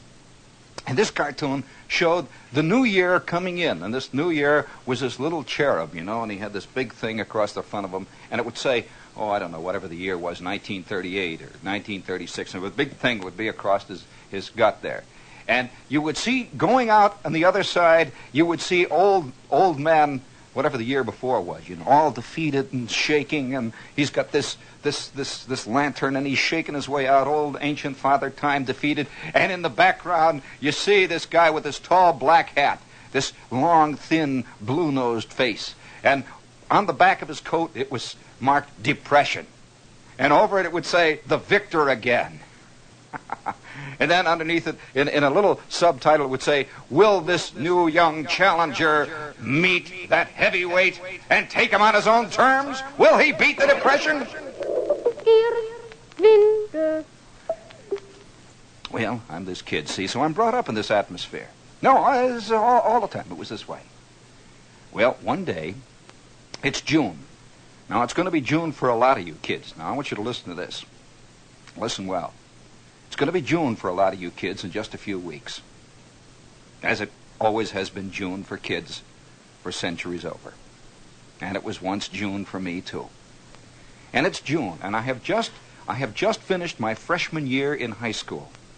I am veritably a bud on that thorny rose bush of life, ready to pop those petals outward, to reach for the sun, to drink in the elixir, the veritable dew of passion and existence. There I am, hanging there, crammed with my head full of isosceles triangles. I had just finished a year of algebra, and I was very good on quadratic equations, very good. Mr. Settlemeyer was very proud that I made it. And I had completed all the various, I was beginning to absorb this thing of what it was about, this education. And it's now spring. June. It's the Depression. And I'll tell you another thing about it that has to be said parenthetically, that the sun was very bright. And the wind was very windy in those days. And the tumbleweeds tumbled. They really did. And streetcars roared, and the lake boomed on the shore. And living beside a great lake when the spring comes is a very exciting thing. It's not quite like it is living next to the ocean, because the ocean, you know, tempers the season like the lakes don't. And the lakes are very cold in the springtime. And you can feel that hot wind coming up from the south, and it hits that cold air hanging over the lake, and it'd be beautiful, just cataclysmic June thunder showers that would come from those two pieces of air hitting. And they would all come right down where we lived, right there at the dividing line. And on the one side, there would be dogwood and the tulip trees blooming. You know, the state flower of Indiana is the tulip tree. And so there would be the tulip trees hanging over there in the dunes, and the dogwood climbing up the side of the hills, and those big, fantastic thunder showers would come roaring down. It's springtime. My God, it's really spring. You knew it. And that ice that grips that part of the country had broken and cracked away a few weeks before, and now it was alive again. Things were moving. You could hear it. And always another thing that you'd hear in the springtime, you'd hear the very beginnings. Oh, frogs. I cannot describe to you the sound of the frogs at 8, 9 o'clock at night in June in northern Indiana. It's like the whole earth is singing and making this one long warbling note, just going on and on and on. Okay, you got the picture. All right, I'm this kid, see, and the sap is flowing, and I've already got the sense of guilt that all 14-year-old kids have got. I mean, guilt about all kinds of things, terrible thoughts that would go through my head. I'll never forget one time when Esther Jane Albury went up to the front of the class, in the history class. It was the first time a thought like that went through my head, and I swatted it like a fly. Awful thing suddenly popped out, and had 26 legs right out in my head there. Had a big black mustache, and was chewing tobacco. This thought came out, and was spitting all over the place. And I, all of a sudden, I wasn't with it. We were studying, I don't know what it was, Richard the Lionhearted, and all of a sudden I was looking at Esther Jane Albury, and the way I had never looked at her before. Oy. Whew. It was spring. She had on a flowered dress, and she was silhouetted against the light. Incredible. It was unbelievable, you see. These are things, I have never lost my wonder about that either. I don't think most men ever do, As long as we're going to lay it on the line here. You have this feeling, men, that you never are quite over the surprise and the amazement that there are things like chicks? You know what I mean? No, it's always a surprise that this great thing was there, This chick was there, it's a funny thing. Well, anyway, there I am, you see. I'm this kid, and I'm really, really beginning to feel it. And so we're out of school. And kids, were beginning to do the things that kids do after school, ball and baseball and all the jazz going on. We go to the beach when suddenly a rumor got out that they're looking for people at the Strawbee piano place, and they're hiring kids to be apprentices or apprenti. I don't know how you pronounce it. Is it plural of apprentices, apprenti? Anyway, there was a word, a job. Well, a job, I can't tell you what a job was like in the Depression. A job is just it's an unbelievable thing, And so about 15 of us went down to this place. We arrived at this little office in front of this long wooden plant, and they made pianos there. We go into the little office, and all of us are trooping in. We're all 14 years old. And the guy says, yes, that is true. We are looking for some young men that we'd like to train to be apprentices in the piano business, which meant they'd like to get kids to work for nothing. But you have to have a work permit. So if any of you got a work permit, you can fill out the forms. If you don't have a work permit, go down to the Indiana State Employment Bureau and get a work permit, because kids that are under 16 got to get a work permit. You can work if you're over 14, but you got to get a work permit. Go get a work permit. Well, so we all turned around. We never heard of this, We all turned around. We go back and we find out where the Indiana State Employment Service is, and the whole bunch of us, the whole ball team, by the way, was a softball team en masse. went to this place, and we're all sitting in there, and they're giving us the they ask us what school we go to, how old we are, take this thing home and get your mother to sign it, and all that business. Of course, this is getting to be very interesting because it was the first time in my life outside of school that I was filling out forms. It was another historical moment. I didn't realize that it was to be an endless succession of forms from there on in. Would you like to see all the forms you have ever filled out in your life all piled up? And the forms that you had in the Army and all the little things that your name is on? When all the chips are in and all the checks have been cashed and all the dinner pails have been empty, and you're there. And there are your forms piled up next to you, your poor little rotten, gone bones. Nothing left but all these requisitions. All the shoes that you tried to get, all the field jackets that you made weak attempts to have repaired, all of it there, all the work permits, all the stuff, piled up one after the other. Speaking of stuff, this is WORAM and FM New York. We'll be here till midnight. Well, a couple of days pass, and I go home and I take this thing that my mother is supposed to sign. Now, this is about education. Don't lose sight of what we're talking about here. We're not talking about nostalgia. We're not going to talk about penny candy, so don't call up and say, ask Mr. Shepard if he remembers Mary Jane's. I am not interested in Mary Jane's, nor flexible flyers, nor mumbly peg. Okay? So anyway, I take this thing home and I show it to my mother, and I say, I got this work permit, Ma, and I'm going to try to get a job at the Strawberry Piano Company. She's going to get a job. I'm just a kid, 14, And up to that time, I'd been selling colliers and that stuff and had a paper route. I'm getting a real job now. She says, a work permit, let me see that. She reads it. She says, you have to be 14, okay. She says, all right, I'll sign it. So she signed it. She was amused, just a little vague amusement about this thing. So she signed it. And that afternoon, boy, I take the streetcar, I'm in that place, and I'm slapping it down. I want my work permit. Do you know that I've still got that work permit? I mean, it's a funny thing. I've still got it. You never want to let go of security once you get it. And so I take this thing back, and I go back to the strawberry plant, and there were about 14 of us all finally lined up there. And believe it or not, out of the 14 kids, they selected 4 of us to work in the piano factory. And guess whose name led all the rest like Abu Ben Adams? Oh, that's right. Yes, there I was. Me and Paul, and Bolus, and Flick. All 4 of us got jobs now. And they take us into the employment man, and he says, well, all right now. Takes a look at each one of us. And I was the biggest kid. Paul was the littlest kid. Flick was in between, and Bolus was short and squat, like a fire plug.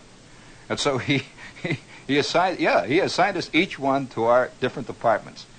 He says, you're going to go down. He says, I want you to go down. And he says, I want you to work for Zudok. Mr. Zudok, he points to me. Mr. Zudok works down in the back department. And you're going to work with Mr. Zudok for a while, and I want you to listen very carefully to what Mr. Zudok says, because Mr. Zudok has a very important job here.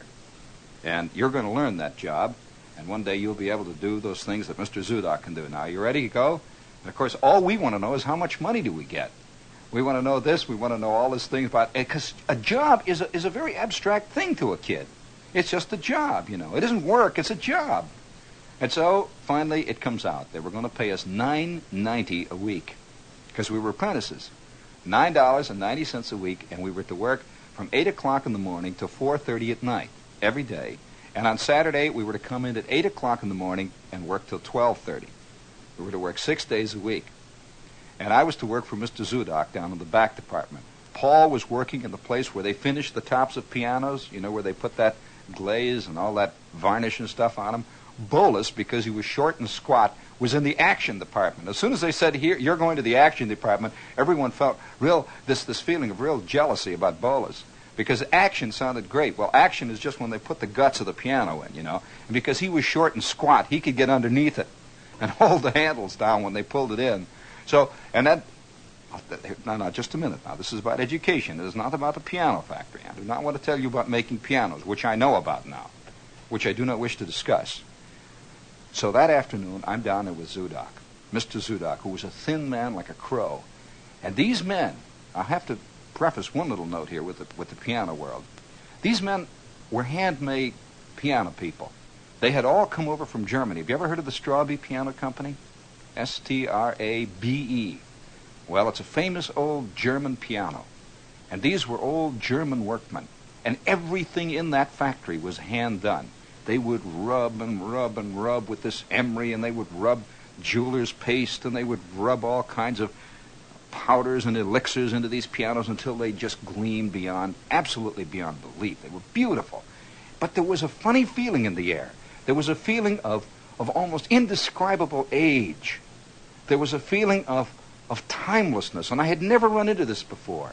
As a kid, of course, in school, there's a feeling of movement. There's a feeling of going forward from the 6th grade to the 7th grade, or from 8th grade into 9th grade, from this season into that season. But there was no season in the piano factory. And there was no time in the piano factory. And all the men were very, very old men. I'm sure they don't make pianos like this anymore. And they don't, of course, I'm also sure that most of these men must be dead, because almost every one of them was way up in his 60s and 70s at that time. Very, very old men who would sit for hours and just quietly polish away on the top of a grand piano. 2 of them would work painstakingly, and then they would take out their glasses. They had big jeweler's glasses, and they would shine lights, and they would work more and more and more. And they'd work and work and work. This is not a kid world. It's not even an American world, you know. We don't do things that way. And all these men had European accents. They had all come from Germany, but they were from all over. Some of them were Poles, some of them were Czechoslovakians, but they were all old piano makers who knew nothing else but pianos. And all the day long, this piano factory would ring with the sound down in the tuning department. You'd ding, ding, ding, ding, ding, ding, ding, ding, dong, dong, dong, dong, dong, dong, dong, dong, dong, dong, ding, dong, ding, dong. And then you'd hear a drill press going. Ding, ding, ding, ding, ding, ding. This is the way it was all day long. But in a quiet way. It wasn't like the steel mill. It was like a lot of people, elves or something, all quietly making little things and chipping away. And you could smell that magnificent smell of wood. Oh, they used beautiful woods in this place. They would use walnut and teak and ebony. Have you ever smelled raw ebony? It's a very peculiar smell. And once in a while they would use this aged, very, very old English walnut that would come in. And it would be all knurled and gnarled. And then once in a while they'd get this wood, a very tough, hard Philippine wood that I don't even know the name of it. But it's a color almost like coffee that has a very thick cream in it. Beautiful wood with a tiny grain, and they would polish it and polish it and polish it and carve it with little tools, all sorts of hand tools and little electric drills. Beautiful work, but the smells of the shellac. And I was way down at the end where we made the backs. Now, if you take a look at a piano, I would suggest there's 2 kinds of backs. I can tell you technically what backs are like. On the back is hung the lyre or the harp. This is just a bridge, really. Have you ever seen that big, long, sweeping S-curved piece of wood that lays on the bottom of a piano and is hung there, and upon that is hung the action? Well, my job was to lay that big S-shaped piece of wood on the back, which came as a large raw chunk of plywood, which I sanded down. I would measure, I would lay the S down, I would drill it out, I would flip it over, and then I would put the braces, which are longitudinal braces, you know, that sort of cut the back of a piano at a diagonal. Have you seen those back there? Well, those are all hung in there to keep that back from warping and keep it at a certain tension. It's quite a trick. Well, old man Zudok, first of all, when I came down there, he took one long look at me, and he says, "Well, I have had a good boy working here." And I said, "Oh, I'm glad. Well, I think you'll be all right. Okay, if you just listen to what I say, and if you work hard. You have to work very hard here because we have a certain quota, a certain percentage that we have to turn out every day. Else, Mr. Elsinger down at the end will not have enough backs, and it will be very bad. We have always kept up here." I have a feeling this is for keeps, you know. They weren't playing around, and they weren't elves, and they had to turn out the backs. And so he took me down to the end, way down at the end. We worked at the very end, you see, because, believe it or not, a piano begins with the back, strangely enough. And we were the beginning of the assembly line, this little assembly line with about 45 old men in blue overalls and blue work shirts, and who had kind of gray jaws and smoked these funny little pipes and stuff. It was just like out of these pictures, you see. And so he took me down at the end. He said, well, here is where you get the wood now. And when I give you a ticket, I will give you a ticket, and it says number 7B. And when it says 7B, you get the ones from this pile, and if it says 3, number 7B, you will bring back 3, 7B. And you mark on the chart on the wall that you have taken 3, because that is for the inventory. Now, if, on the other hand, we get one that says we want number 2SD, that is the larger one there. Now, that is for our new spin-it model there. Now, that is over here in a small pile. You will mark it on there, and don't forget to put SD there. Now, I want you to remember all this, because it would be very bad if we do not get the inventory all correct. Yes. All right. And I'm feeling like I'm a human cake of yeast. He is so old, and it is so foreign. It's not my father, and it's not Mr. Settlemeyer. It's something else again. And then finally he takes me back to where he had this big sort of a work table. And as a kid, I had taken shop once in grade school. They always teach shop in grade school to kids. And shop is something I had always liked, but this was so different. It was a big, thick table, and it was old, very old, and it had been cut. You could see where saws and things had cut into it, and years of shellac had been rubbed into it, and hundreds of little tiny bits had bored into it, until finally this thing looked like a big beehive, just covered with a thick coating of rubberized stuff, just all green and yellow and red and thick and gummy, and it was his old workbench. And he had this big vise on the side that he would clamp the S curves in, and we would drill them from the opposite end. And he says, now, well, I will show you first of all now how we will measure this. Is the S curve here. We call this the harp or the lyre. Now, this goes on the back of the piano. On this, oh, by the way, you must always look carefully at the wood. If you see there is any cracks, you do not do anything with it, but you make a big red X across it, and you take it out and show it to Clarence out in the back there, and tell him that this is for him. He takes all the rejects here. Now, we cannot make a mistake here. Now, you measure this way, and you will note here I have written down a chart here, and you will measure this way, and you will go this way. Now, you will drill 4 holes here. 4 holes. I will show you how to do this. And he takes his hand drill, and he goes, eep, eep. Oh, straight as a die. Eep. He goes like that. Now, see, you will take out this number 7 bit, and you will put in the countersink. See, we have the countersink there now, and that makes that the bolts go right in and are flat. They must be absolutely flat, else the action will not lay flat. It is very important they must be flat. Yes. Okay. Now, would you like to try one? Now, I will watch. Oh, my God. I go over there and I take the S thing, and that is it right. There you have taken the right one there. Now that's number 2SD. There is correct now. Now, how do you measure that? Now look down at the chart there. See, it says 17½ inches there to the first hole, off there from the upper right-hand corner. Measuring with this great big T-square, I can hardly lift it. It weighs 900 pounds, and it's old, and you can't even read the numbers. They're all been worn off. Countless hands. It is correct there. And I'd mark. And I mark the next one. I'm sweating, and he is standing there, and I can smell all that. I can hear Paul down there.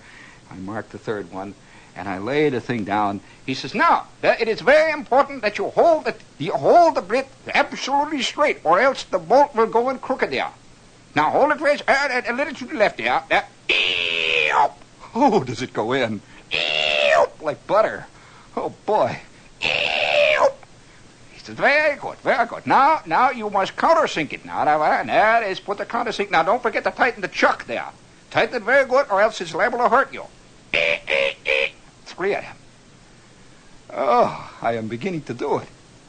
And so he reaches over, he hands me a box of the long screws, and I sink one in, I sink the other, and he says, after it is all done, he says, there, now look at that. You have mounted the S there. You have mounted the harp. Now, the next thing you do is flip it over, and I will show you how to put on the longitudinal stays. Now, these are very important, because if you do not have the correct, it must be a very correct tension, else it will all warp. It will be a very bad piano.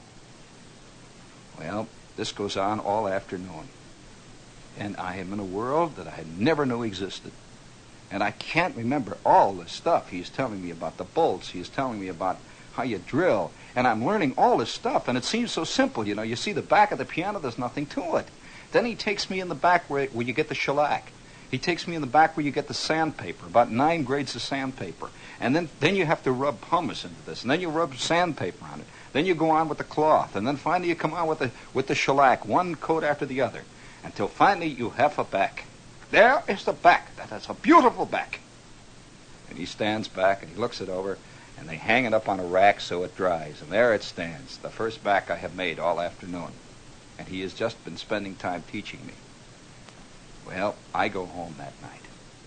And there was Paul, Flick, and Bolus. And Bolus, his eyes are bulging. He's cross-eyed and everything. He's shaking. I don't know whether you know anything about mounting the action of a piano. But Bolus has just been through hell. And he is sweating. I mean, I could just see that. And by the way, we are an ex-ball team by now. We are just 4 very worried kids. Very worried. I was a pretty good third baseman when I came out to that place to get a job. Now I was leaving a complete hulk. And I could think all of this stuff. And Schwartz, of course, smelled from head to foot. He smelled with shellac. Schwartz, all day long, had been polishing the tops of spinet pianos. And he says, I don't know. And so we ride home on the streetcar, hardly saying a word. I get home, and my mother is waiting. She says, well, how was work? Boy, it's great, Ma. It's really great. Well, did you like it? Tell me about it. Well, it's very, very, very exciting. I was scared. I'm telling you, it was a fantastic feeling of fear. Well, the next day, I arrived, and now I'm afraid to go in. And so I do. I go in. It's 8 o'clock in the morning. These old guys, let me tell you, the old men go to work like 2 hours before work. Something about old men. They're very punctual, very conscientious. And they work is sort of their life. And at home, I could always imagine, because I had a grandfather like that, they live among ferns. And they live, with cretonne covers on the tops of day beds. And radiators that hiss, and old ladies that make bread and stuff. But all day long, they are at the piano factory, doing what Grandpa or Uncle does. And so I am with these people, and I am one of them. I came in that next day, and I walked back, and you could see all the old men are still sitting, but they're not working. They're just sitting, and they're putting little things together, and one is getting out some nails, and another guy is polishing a knife or something, and they're getting ready for work. They've been here for an hour, these old guys. And finally, it is 8 o'clock. I am back there. Mr. Gutstop says, all right. Mr. Zudok says, go. Go. We will now go. You are going to make the backs, and I am going to handle this. And I was supposed to work. I was supposed to go right to work now. Not stop, not fool, not start, no false starts. I was expected to start making backs of this type of upright. He was working on a big grand piano back, a magnificent back. That stretched over 1.5 acres. I will work on this one, and if you have any trouble, I wish you would not make a mistake. Do not make a mistake. If you have any trouble, please ask me. Now, I am right over here. Don't be afraid to ask. Oh, don't be afraid to ask. Oh, boy. So, I start working, and it is laborious. Oh, it is laborious. Finally, lunchtime arrives, and it is now maybe noon, exactly on the moment of noon. These old men quit. It is noon, and I have finished about 1/3 of a back. And I'm still trying to get everything right. I'm so scared. I don't want to make a mistake. And I don't want to step off the line. And old Mr. Zudok says finally, well, come, we are going to have lunch. Let me see what you have been doing now. Well, that's not bad, dear. That's pretty good. Pretty good. Now, you should, now, I'll tell you what, you got to drill him a little lower. You must drill him a little deeper there. You are very, very, now, you must get a little courage with your drilling there. Now, all the way down. Now, I will show you. Now, we'll just throw this one out. This one is no good, actually. But we will throw it out, and I will show you how to go. Eep! It goes like that. Eep! I see, all the way down. You go like that. Very fast there. If you do it slow, you always do it crooked. Oh, how will I ever learn this? This is just, it's like a nightmare. I know I'm not making it. It is terrible. And so we all sit outside in the sun, all the old men and about 10 young kids, among whom are the 4 guys I came with, me. We're sitting out there eating our tomatoes. I had tomatoes and I had salami sandwich and a bottle of Coke. And we're sitting out there in the sun, and Bolus is way down at the end, and Paul is sort of in the middle, and Flick is over here next to me, and nobody is saying anything, and the old men are just kind of talking quiet. They have been sitting together like this at lunchtime for 100 years, these old men. And these old men, it is their world. They know their world. And the little factory stops at lunchtime. No sound at all coming from it. And they all sit out there there was a long shipping platform where the trucks would come and take the pianos, and they'd sit there in the sun. And I'd sit in the sun with them. And I'm sitting with Flick on one side of me and old Zudok on the other, and Zudok is talking to another old man, and they just sort of ignore us. But yet we're with them, you know? You know what I mean? It's like a real adult can ignore a kid, but a kid knows he's with this guy, you know? And somehow there was a sense of real security with these old men. And I'm sitting there, and they're sitting there, and we're eating the sandwiches. And we go back, and I start to work. Well, I'd say at about Thursday, it began to happen. I'd say roughly Thursday. I began to have the feeling that I could make backs. I had the feeling that I now knew how to do this. And old man Zudok hardly ever said anything to me. And every day at about 3 o'clock, there would be this fantastic feeling of just almost indescribable boredom. You know, kids hardly ever really experience boredom. You know, a kid is a real free spirit if he is. He can scratch, or he can look out of the window, or he can holler, or he can just stand, you know, or he can walk around, or he can lay flat, or he can have a fit. He can do almost anything. He can break a window. He can do, a kid can get people mad in that. But when a kid is working, he can't do any of these things. And we are kids. And we are just fantastically bored. The sun would be out there, and I'm going, eep, eep. And it seems like it has been forever that I'm in this place. It has been going on for weeks and weeks. Actually, I started on Monday. It is now Thursday, and I have been doing this for a year now, it seems. Well, finally, it happens. Friday afternoon, the man from the office comes around, Mr. Elsinger. They all had German names like that, very strange names. Mr. Elsinger comes around, and he says, you are Shepard? And I says, yes. Here, Shepard, is your paycheck. And he hands me this envelope, and in the envelope is a check. It is the first money that I have ever earned. Real dough, D-E-A-U-X, money. $9.81. They took 9 cents out for tax. There it was. Money. And suddenly it just was great, you know? I didn't mind being here at all. And old Zudok, he gets his check, and he doesn't say anything. The old men, and he has, another thing that these old men all had, they all had these old watches. And I began at that time to have a tremendous appreciation of old watches. These old men always had a watch. Every once in a while, old Zudok would pull his watch out of his overalls. He would pull it out. He had a big, long leather thong that we had. Pull it out, and it would be ticking away. You could hear it all the way through the drill presses and everything. I have about 20 minutes, Dad. Yeah. Now, you go right ahead, Dad. Don't you stop now.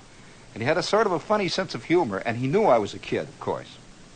Well, at the end of the week, it was now the weekend. It was Sunday, and it was great. I was out, and I was playing ball and hollering. But it wasn't the same, you know. You don't go out and play ball when you're a working man like you used to, you know. So we're out there tossing the ball around, and Flick is out there throwing them around, and Bolus is throwing, but we were working stiffs. It was a very different world, you know. And it was not, we were just not kids really anymore. And so finally Monday, like a second later comes, and I'm back there again. I'm going with the drill. And I'm going, every day about 3 o'clock in the afternoon, I'm sweating. I'm just indescribable boredom. And at 4:30 would come around, it would be just like somebody had taken a 10,000-pound weight off my back. And Flick and Bolus and Schwartz and me, we'd all go out of the door. Oh, boy. Oh. And old Zudok, these old men didn't leave, you know. We would all rush out like mad, and they're all putting little things away, and they're arranging things and pulling shades up and down and pulling down little lights. And Zudok would walk around, and he would dust off some backs that we had made the day before. And they just didn't go like we would. We just, out we go, you know, like a bat out of you-know-what. Well, this is where the education began to be very, very, very educational. It was roughly, I'd say, Thursday of the second week. I would be willing to guess that it was Friday, immediately after I got my second check, that the seed began to blossom. It began to germinate. I came home. I get out on the back porch. I get on my old bicycle, which was 275 years old, was one of the early pole-driven models. I get out there. It was 23rd hand. I start riding around, and suddenly the idea comes to me. I have now got $15. Oh, by the way, my mother from the very beginning said I must pay $2 a week board now. Since I am doing this work, I must pay my board and keep there. And so I am out there with my bicycle when it suddenly occurred to me that what I ought to do is buy a new bicycle. A new bike. Well, Saturday comes, and I tell my mother and father, I think I might buy a new bike. My mother looks at me and says, yeah? My old man says, no. My kid brother just stands with his mouth hanging open. I says, yep. I think I might do it. I'm going to get an Elgin. That's a Sears Roebuck bike. An Elgin bike. Well, 1 week later, the whole family is down at the Sears Roebuck store on the south side of Chicago, and I am buying a bike. On time. The bike was $37.65. I can remember every penny of it. $37.65. It was two-tone. It was red and white. And it had chrome fenders, aft and bow. It had a small battery case underneath. It had a light on the front, as required by state law. And it was beautiful. A magnificent bicycle. I paid $12 down. Because in the meantime, I had invested heavily in a Boy Scout uniform. I was now down to about 14 cents. And Monday comes, they deliver the bike. Beautiful bike. We put it together that night, and that night I am flying. Oh, it is. Have you ever owned something new when you were a kid? Have you ever? That you bought? $10. I bought it. It was mine. I had the whole summer ahead of me. A new bicycle. Great big white rubber handle grips, the whole bit. And I'm out there swinging. I'd like to tell you that, well, it doesn't make any difference at this juncture because the education was now fairly complete. All we needed was the denouement, which was not very long coming. Monday came along, and I am back at the old grind. I am drilling, but now I have a purpose. I am drilling because I can hardly wait every day to get out and get on that bike, that fantastic Elgin bike. Tuesday comes, and I'm working like a fiend. Wednesday comes, I'm working like a fiend. Thursday comes, I'm working like a fiend, and all of a sudden, looking over my shoulder is Mr. Elsinger. Will you please come to the office, please? And Mr. Zudok looked up and didn't say anything. Just looked. I turned around with Mr. Elsinger. I thought they were going to put me into another department. So I walk all the way down the long aisle there, between all the other people working. I get to the office, and Mr. Elsinger says, we have decided that we are going to get someone else to do your job. We are very sorry. But Mr. Dudok says that you are not fast enough for him, and it's just not very good. We are going to pay you for the whole week. And he gives me $9.90. And I walk out in the sun. Broken. I owe $30. $30. Do you know what $30 is like in the Depression? And I owe it. I am out of work. And I've got $9.90. And I get on the streetcar. And I start going home, and I'm telling you, I'm sweating so I'm almost hysterical. I have lost my job, and I own a bicycle. And they gave me a little book. I'm supposed to come and pay them every 2 weeks. And I've got this book, and it's all full of coupons. And I've got $9.90, of which $2 already is owed for my board and room. I have $7. I owe them $4 at minuses for my Boy Scout hat. What do I do? All the way home, I am dying. I'm telling you, I'm dying. It's like people are pulling teeth out of me one by one, and they're throwing them in my ears, one by one. I get out of the streetcar. I'm walking home. It is only about 3:30 in the afternoon. I walk up the stairs, and there's my mother. She says, "What are you doing home?" There's nothing, Ma. Well, what's the matter? Are you sick? What's the matter with you? Come on in and lie down. I'm white as a sheet. I'm about ready to heave. My stomach is gurgling and bubbling. I'm sick, I'm telling you. I'm 14 years old, you understand? And I get in the front room, and I don't know what to do. I can't tell her, the $30. My father is making about $4 a week. And it's one of those fantastic things. And I says, Ma, I lost my job. From April 25, 1963, Khruschev says, those who believe in God have a moral responsibility to stop building nuclear weapons. A matchbook cover from Christorama. And I'm not saying stick to generalities. I'm saying if you get on, a great example of the man who always uses this to greatest advantage is Khruschev. Have you ever read Khrushchev's speeches? You ever read Khrushchev's speeches? And nobody seems to comment on some of the things he says. For example, the other day, Khruschev gave a speech that was carried all over the world. And it was a speech, dateline Moscow, of course, and I have a copy of it. It was transmitted all over the world, and it came on the news wires, and it was on television, radio, and the whole business. It was shot at the UN and everything else. And he was talking about what he called atom maniacs. A very, very interesting speech. He went on, and he was talking about the business of knocking out testing in A-bombs and nuclear bombs and so on. And here's a direct quote from Khruschev. He says, he himself, said Khruschev, I do not believe in God, but those who do, obviously meaning President Kennedy, have the moral duty not to build nuclear weapons. Now, how do you like that? If that isn't an interesting piece of sophistry. What he is, in a sense, saying, if you keep on testing, what he's really saying is that I am an immoral person. Therefore, whatever I do is moral. What you guys do is immoral because you have morals. And if you keep testing, you're going to burn in hell because you are religious people. But if I keep testing, I won't because I don't believe in hell. Boy, oh boy. And this is so true. The righteous, speaking of the righteous, this is a superb righteousness where a man creates his own morals as he goes. Whatever, it is assumed automatically that whatever Khruschev does is moral by all the people who listen to him. This is one of the new developments of our time too, is the assumption of morality on the part of many people.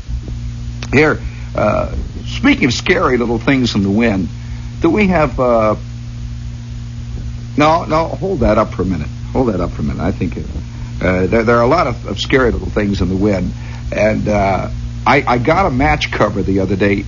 As an old collector of match covers, I had over 17,000 match covers once hidden under our basement steps. When I was a kid, I had gunny sacks full of them. After a while, you don't know what to do with match covers. That's a very static hobby. And yet it's a good hobby in the sense because it gives you a semi-legitimate reason for grubbling in the gutter. And I used to do a lot of grubbling in the gutter for match covers, and I finally got about 17,000 of these things, and I'm an old aficionado of match covers, but please don't send me any. I don't want any. Probably the greatest match cover I ever received, however, was one from an organization in Canada. And I keep this one. I keep it in my wallet. I never know when I might need moral backing. I might need, once in a while when a little emergency, you have to look up at a sign that says think, and it tells you, bolsters a lot of things within you. But this match cover was an organization, and it's a store. It is, really. It's a religious store, was what it really is, up in Quebec City, Canada. And there's a picture of their place on the cover, the match cover, and it says drop in any time when you're driving along Canadian Highway number 14, 6SJ7 on your way to Quebec City. And there's a picture of their place. And it says, be sure to drop by and see our wonderful collection and make sure that you purchase gifts. It's very excellent for gift purchasing. And the name of the place is Christorama. Well, I kind of like that, so I keep... And underneath it, of course, it says close cover before striking. I never know what's going to happen, like lightning bolts or things of that nature, or mailed fists out of the sky. I would light that kind of a match, but... speaking of mailed fists, this is WOR, AM with FM, New York.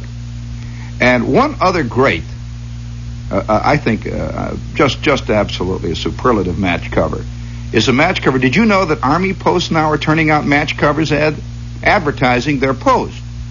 Now, as a matter of fact, when I was at Camp Crowder, they tried to keep it a secret.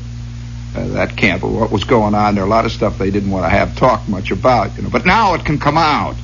About that salt pork, boy. You know, you talk about SOS, let me tell you about 6 straight weeks on fatback. You know what hog fatback is? 6 straight weeks on it. You spoon it up like ice cream, old ice cream. For breakfast, fatback. Of course, you guys, you New Yorkers don't know what fatback is. Fatback is what it sounds like, the fatty backside of a pig. Yeah. And you just sort of, you know, you shovel it up, and it's not greasy. It is grease. It's very different. You see, you don't want to hear about that. That's another story. Of course, they had the decency to serve it with ketchup, which made it a little bit better. But this great match cover that I have, it shows a soldier. He's running. You see, have you noticed that they're tying in being in the Army now with athletic teams?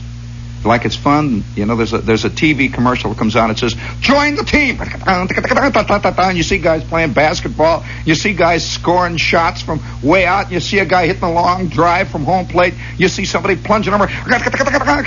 And then you see suddenly 19 guys jumping out of a Jeep carrying bayonets. It says, yes, the fun guy. Get in there. The men of action. Guys that really want to run and jump. Take me out to the ball game. Oh, yeah, it's a big fun game, all right. Well, sure is. Athletic crowd. Well, on the subject of match covers, there's a match cover. Just soldier, he's looking very dynamic. He's stepping, it looks like on the cover, he's stepping on somebody's face, obviously the enemy. High cheekbones, the funny look on the face that foreigners have. And he's running along there, and he's got his bayonet ready. It looks like he's got either it's a BAR or a bayonet. It looks like BAR. It's a very bad reproduction. He's carrying it there, and he's running. And in nice red letters, sort of, like the Americana sells itself like the home of the Imperial Room, where the food is great. Well, their match cover says the home of the ultimate weapon.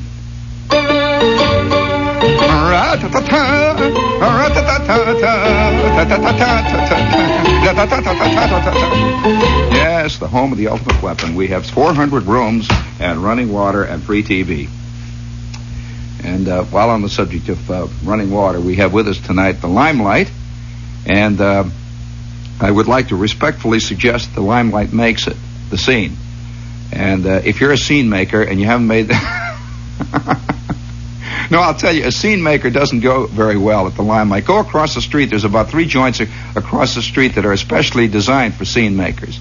Now, the Limelight is a very peculiar, difficult to describe place. Like they got moose heads on the wall. And even some moose heads are sitting there drinking Irish coffee, which adds a little bit to it, too. And it's a place. I seriously spent the first 5 years of my life in New York in the Limelight. And I don't go to the Limelight much until it's after midnight. And if you would like a place to go before the theater or after the theater, it really starts making it about midnight. The Limelight is on Sheridan Square in the Village. They have food. It's not a restaurant, though. It's not a bar, but they have things, little drinkies. It's just a place where you can really sit. Just sit. And once in a while, a guy will pick up a banjo and hit somebody else with it. And it's great, it's the Limelight.